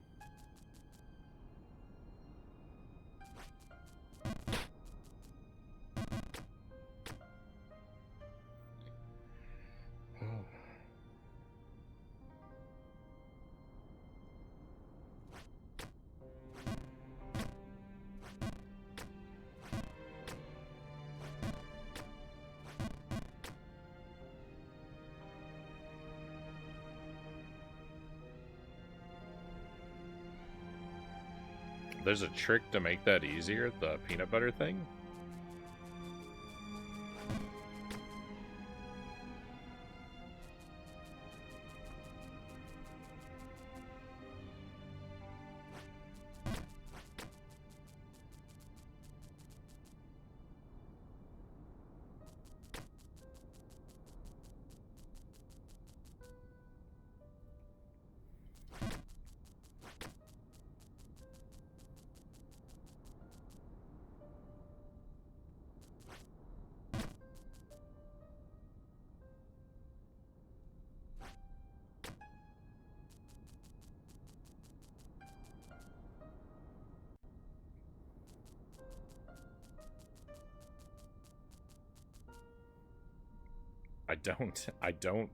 I'm trying to wrap my head around that one, but I don't follow Sophie.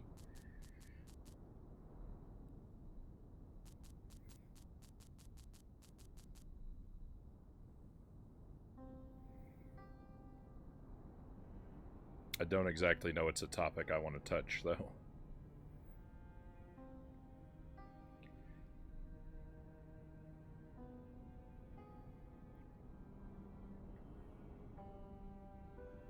Peanut butter was made by a doctor who didn't have teeth back when they didn't have dentures, so they could get more protein. 4 people who did. Did I say the doctor didn't have teeth? When I read that.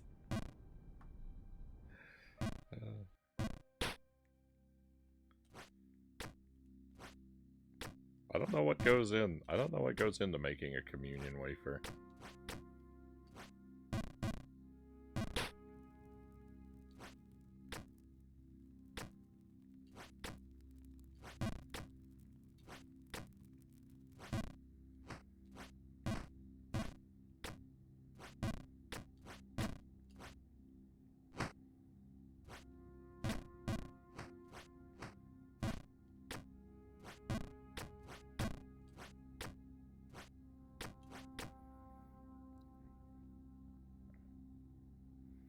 I've actually come to prefer beef bacon, honestly, Zergling says. It's better, just much harder to come by. Yeah, I don't think I've ever seen beef bacon as an option. I'd like to give it a... I'd be interested to give it a try, though.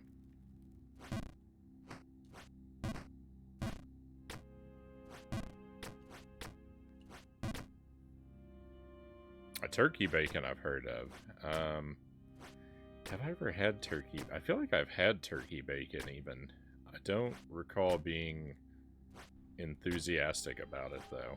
I feel like turkey bacon let me down.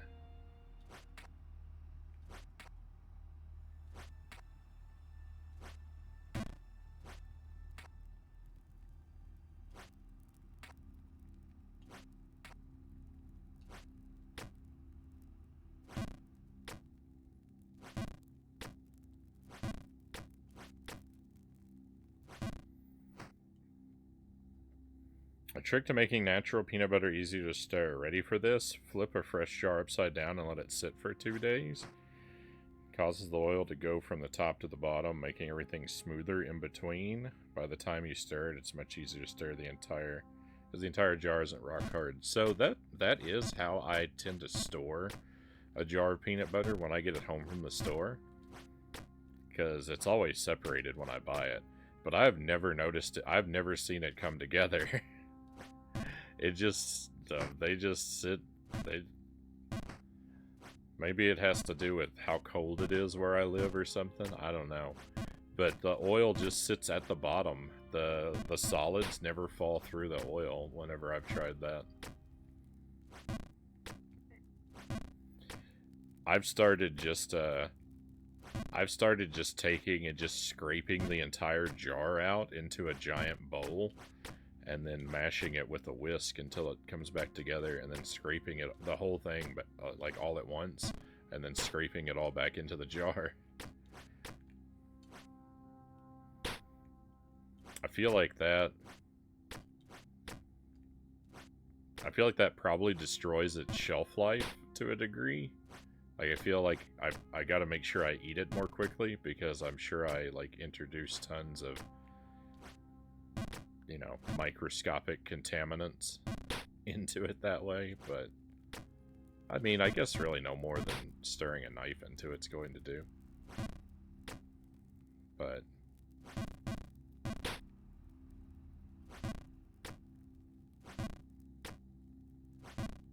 I don't know. I feel less safe with its shelf life since I've started doing that.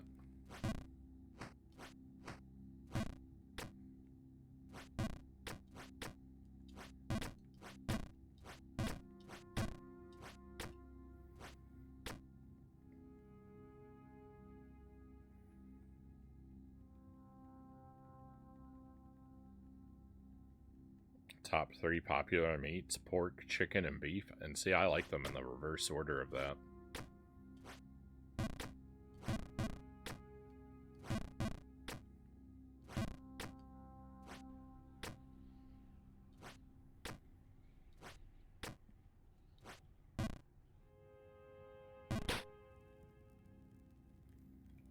I eat more chicken than anything.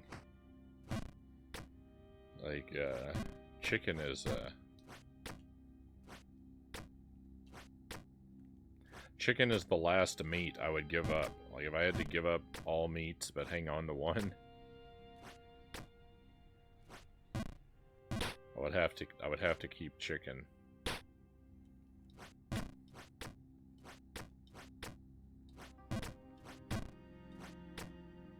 Hey, Conqueror Worm, welcome in.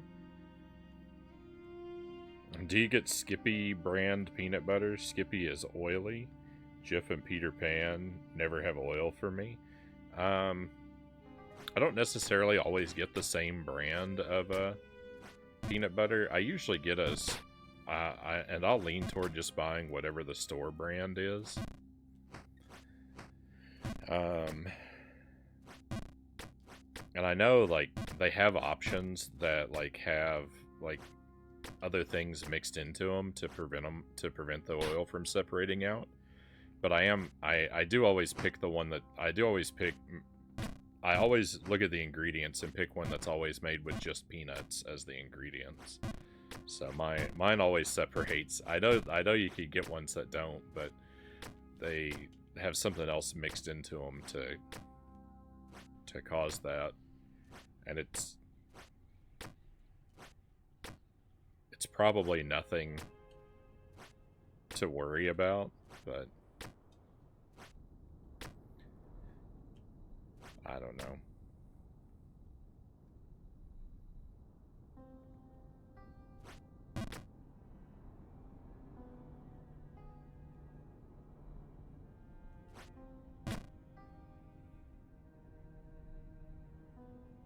We always got Jif when I was a kid.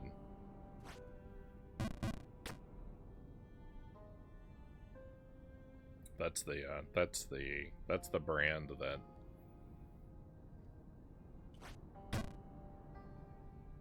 my parents always picked out.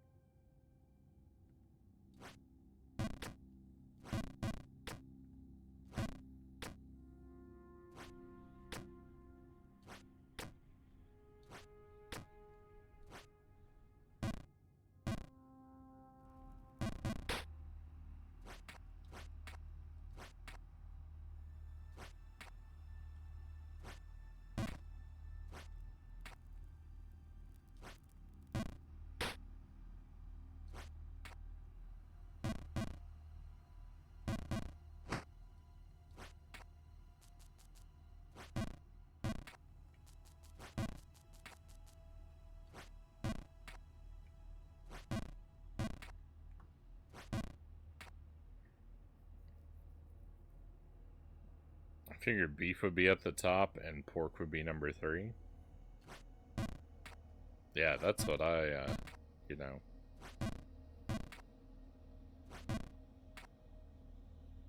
Chicken would be the first meat I'd give up, Zergling says.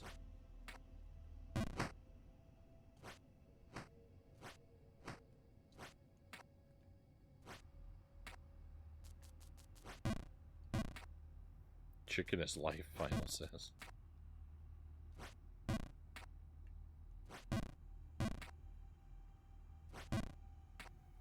Yeah, I can go weeks at a time.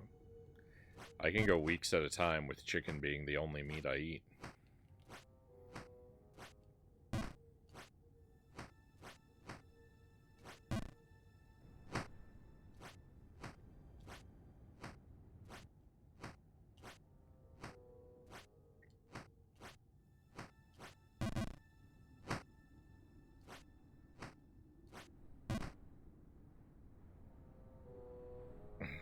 Bacon praline, welcome in. I could give up bacon, funny enough.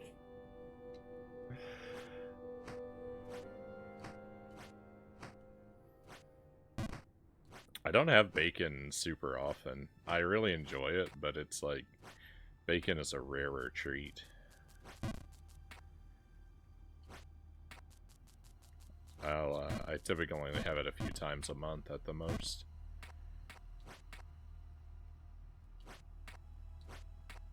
I do really like it when I do, though. When I do have it.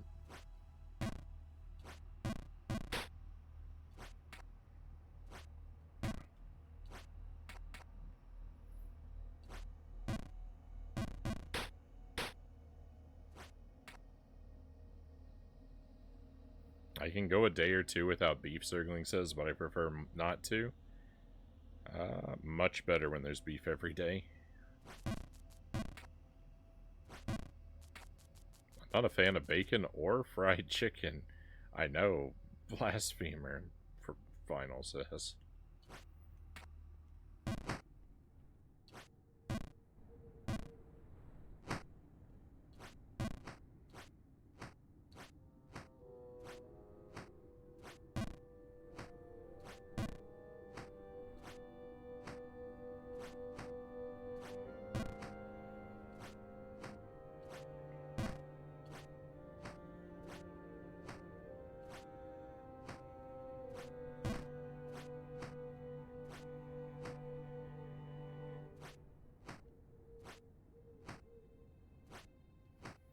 When we switch to Contra later tonight, I'm gonna try to swap out my NES for my Famicom, and I think we're gonna play it on the. We're gonna see if it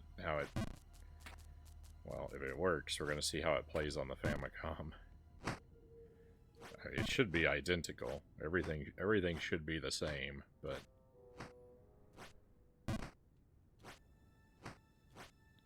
You don't know what you don't know, right? It's still gonna be the, so we're gonna switch over to the Famicom, because I'm gonna play it off of the flash cart instead of the actual cartridges. To sort of basically test drive the flash card. I haven't used it yet.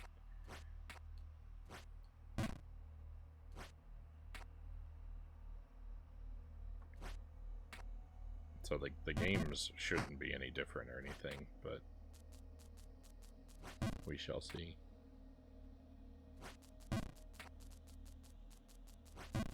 I've got I've got the Model 2 Famicom, the one with the AV,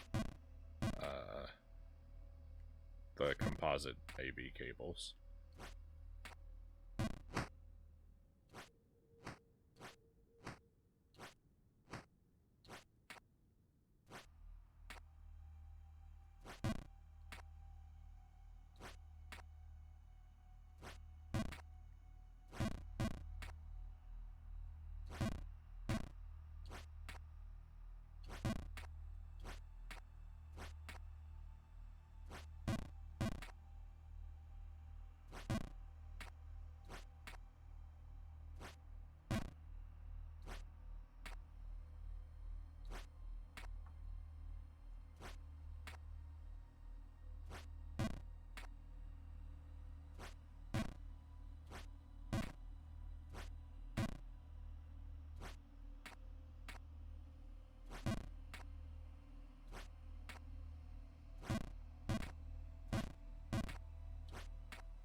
Sure haven't seen a lot of this Ice Palace tonight.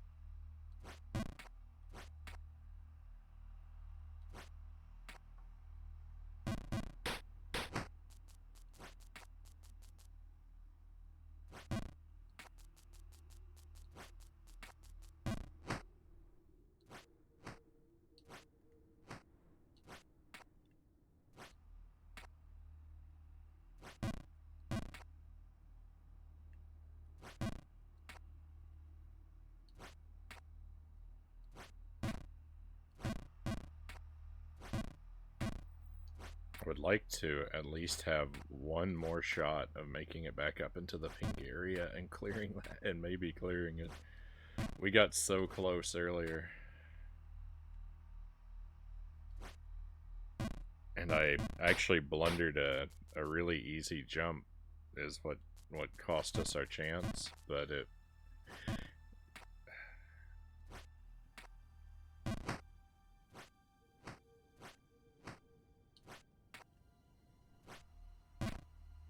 The jump that I blundered up there should have been for free, but I just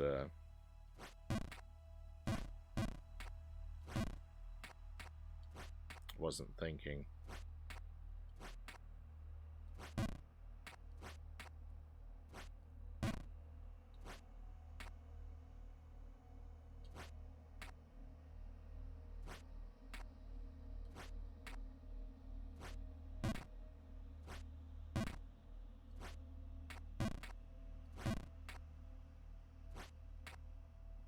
I like oh, sleepy time final says. Oh, thank you for being here, my friend. Always appreciate your company. I hope you sleep well and have a wonderful weekend. Hopefully we'll be back on Sunday night.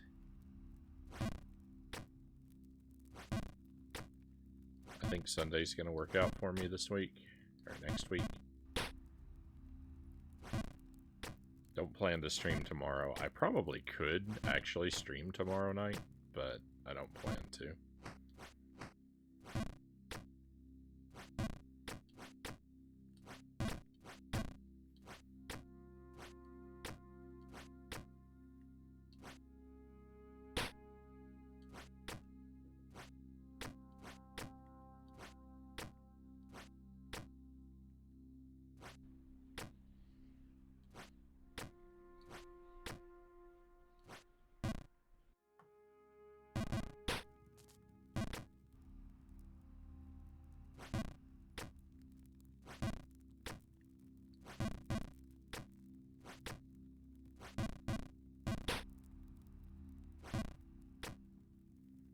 When? I wish I could.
I think I might make some shrimp after the stream.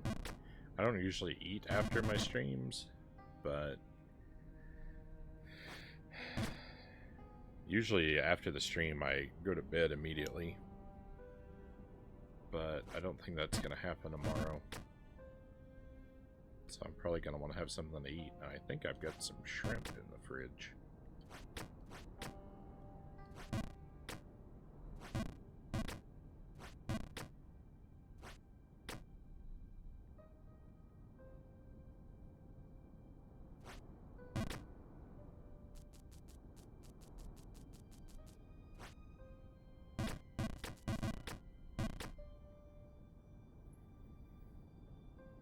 So I'm going to sit here and daydream about those for the rest of the night.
It was one of the greatest disappointments of my life when I made it up here and I saw that statue and the game didn't end.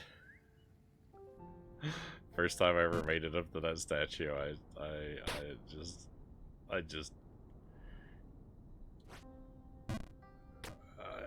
I desperately wanted that statue to be the babe at the top. It's just to have it be over. I know it's not like nearly high enough for that. It's not nearly high enough for that to have ever actually been the end, but I really wanted it to be.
The wind isn't even that much of an obstacle.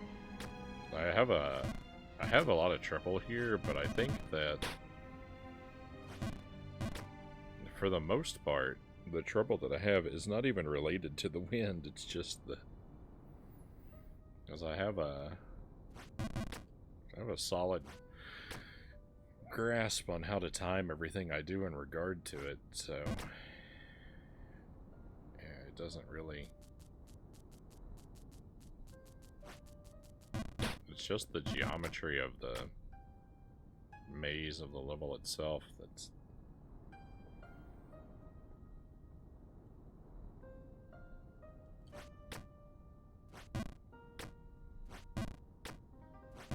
inescapable.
It wouldn't be so bad. It wouldn't be so bad missing a jump up there if it didn't mean I had to fall down into this area every time. I know it wouldn't be the game if I didn't lose an annoying amount of progress, but my goodness.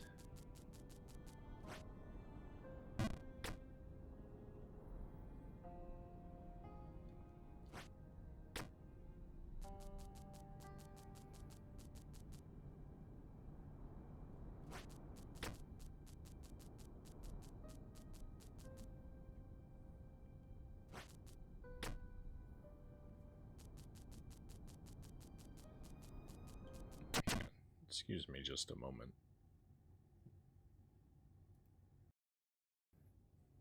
Alright, sorry about that.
Oh, I just can't get it together.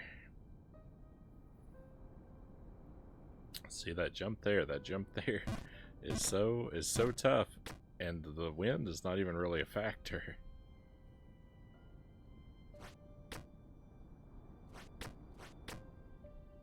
lucky there. That jump seemed not right.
Miraculous. Miraculous we didn't fall back into the wind.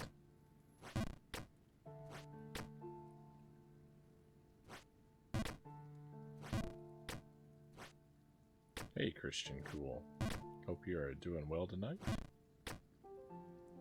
Always good to have you pop by.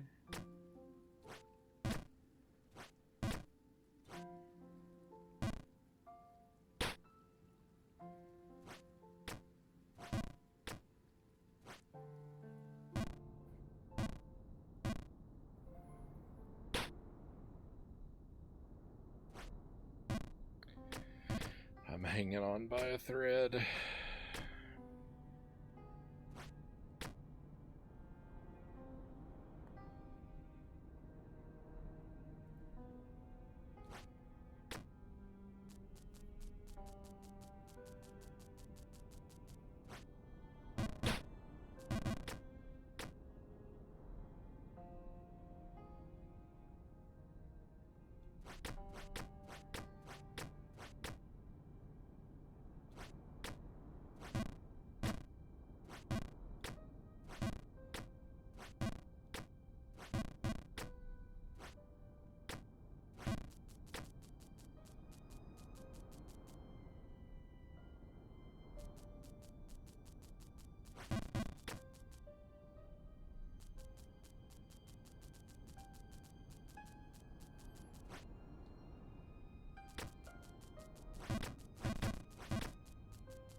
This is now, by the way...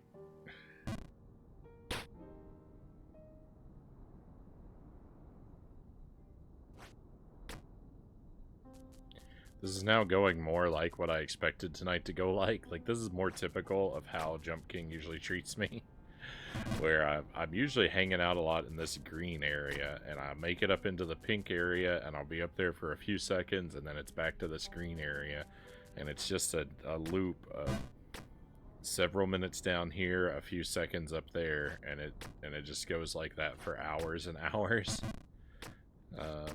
When I was commenting about having seen Greenland a lot more than I'm used to. The way this has been for the last like 15 minutes is what I feel is way more typical of how Jump King has gone. Where I just can't get through this area, so we just live in this perpetual loop of wind and rain and wind and rain and wind and rain. And it's a lot more wind than anything else. I just cannot make it through this zone. I have been before. I've actually successfully climbed through here twice. And seen what's above, but it doesn't matter because I always lose it anyway. Oh.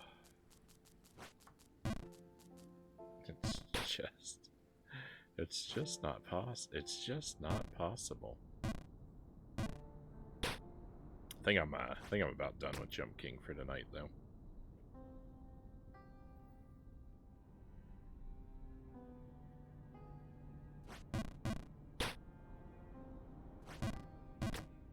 I know I'm asking for disappointment here, but why do you refuse to try the other path so vehemently? What would be the point, Zergling? What would be the point? Even if I did that other path, I would still have to come back and do this for my life to be fulfilled, so there's really no point. If I can't do this path, like I'm just delaying the inevitable if I give up on it. I'll be back here again anyway, and all the time that I've practiced will be lost.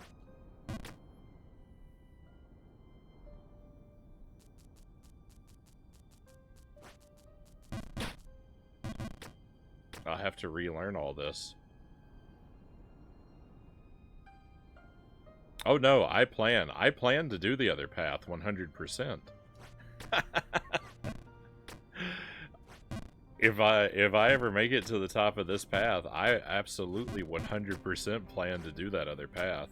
But there's no reason to go and do it now and just lose all the time that I've spent getting familiar with this path.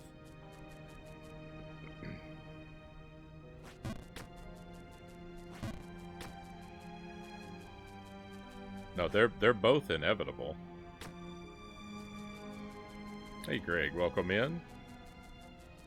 Good idea. Jump King can drive. Eddie would say that, yeah, we're almost at 3 hours of it tonight.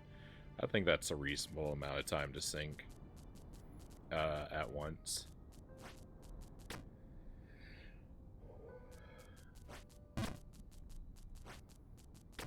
We can't say I haven't done anything valuable, but we can't say I have shortchanged the game tonight. And that'll give us, like, it'll probably take an hour to beat Contra and Super C. And then we can spend, you know, however long it takes for me to get tired on Contra 3. I haven't played Contra or Super C, I think, since April of last year, though. So those might go worse than I expect. I imagine I'm going to be very rusty.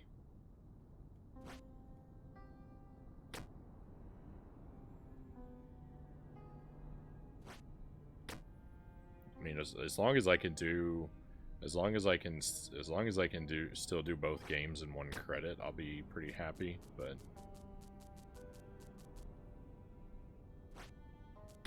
I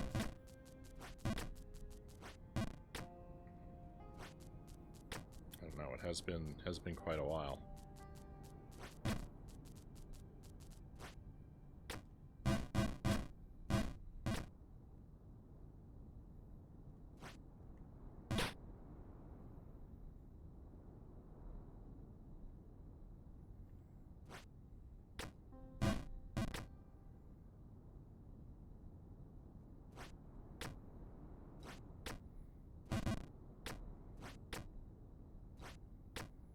if I can get my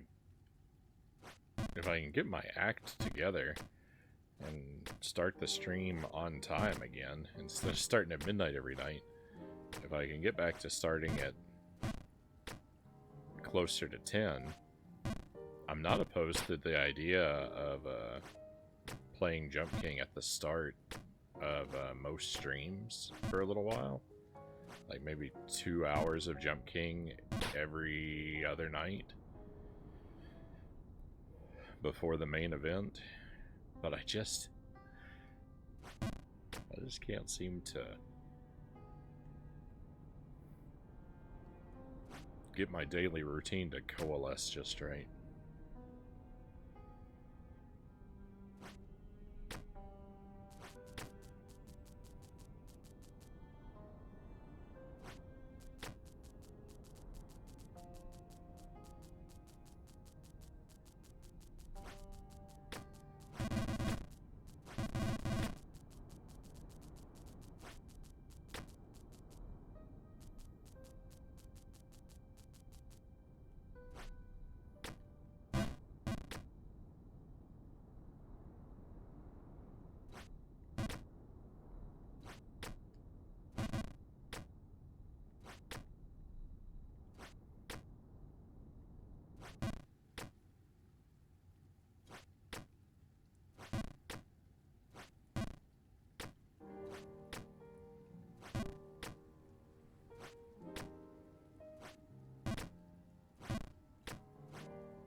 What bamboozles me?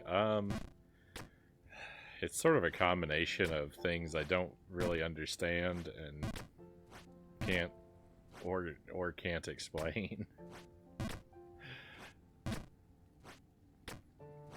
It's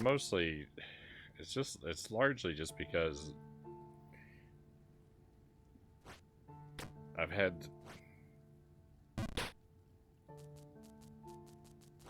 we've had to make some lifestyle changes that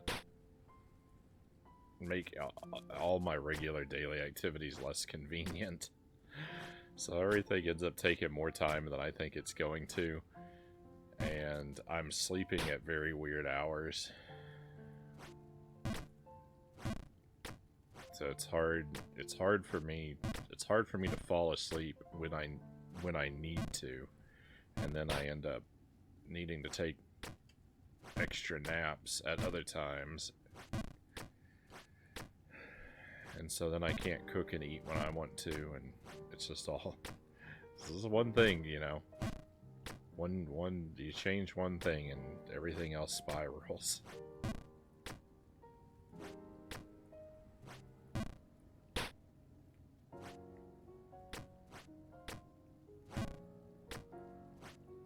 I need to take what I need to do, Zergling, is take a page out of your book and just, I need to establish, like, I should establish a simple meal that I can eat one meal a day every day. And that would at least take a bit of stress off of me. Not having to worry about feeding myself or cooking anything unique.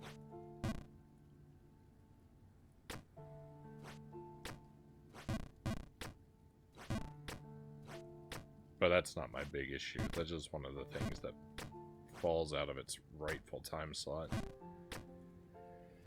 because of everything else.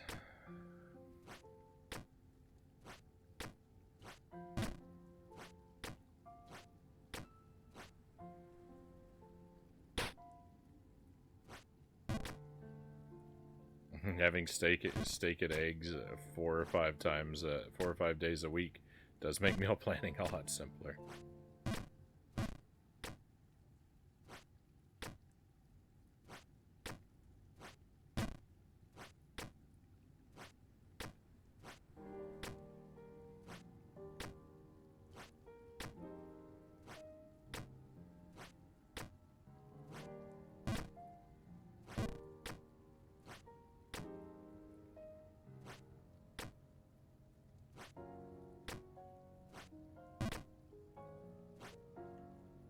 No. Oh, I've been so close. I've been so close tonight, and I just can't get out of here.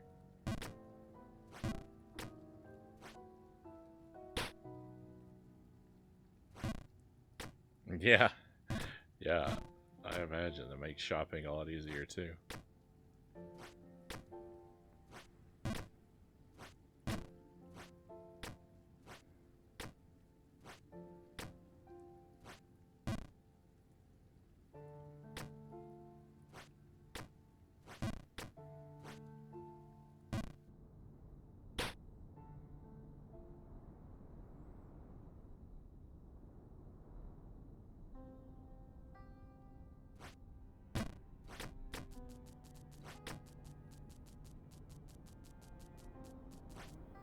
Alright, I have a certain spot. I have a certain spot in my mind that's in this green area.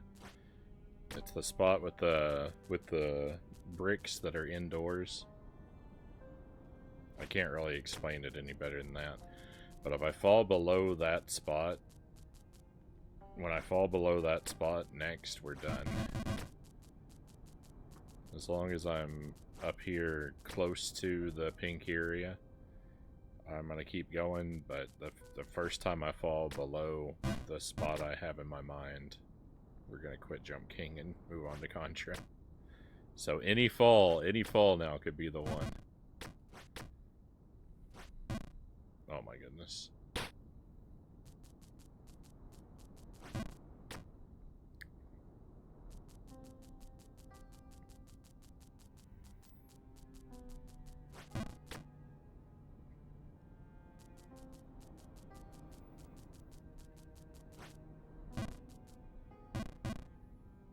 That was it. That was the fall. That was the one that killed our Jump King for the night. Let me just go get on that block. This is the over there on the left is the room I was talking about. I've ended a lot of streams. I've ended a lot of streams in this room. No, I couldn't. No.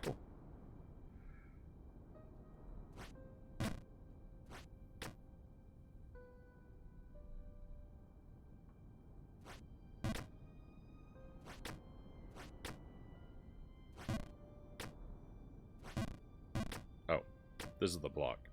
Alright, that's where we're going to leave off for the night, my friends. No progress was made. I was tantalized. With progress 2 or 3 times. But not even progress, just getting out of this same few screens where I just always live. This playthrough is so worthless.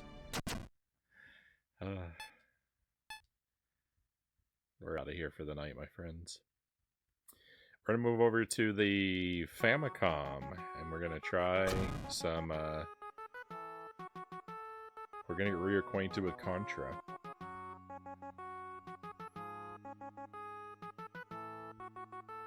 That's what we're going to do for the rest of the night. Thank you for keeping me company during this completely pointless, during these completely pointless efforts at Jump King. You're very much appreciated, my friends. If you want to enjoy some Contra with me, just stand by. I'm going to take a short BRB.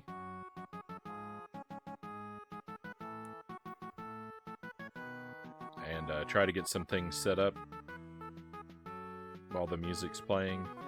And I'll be back with you again in just a moment. If you want to join me for that, stand by. I'll see you in a few minutes.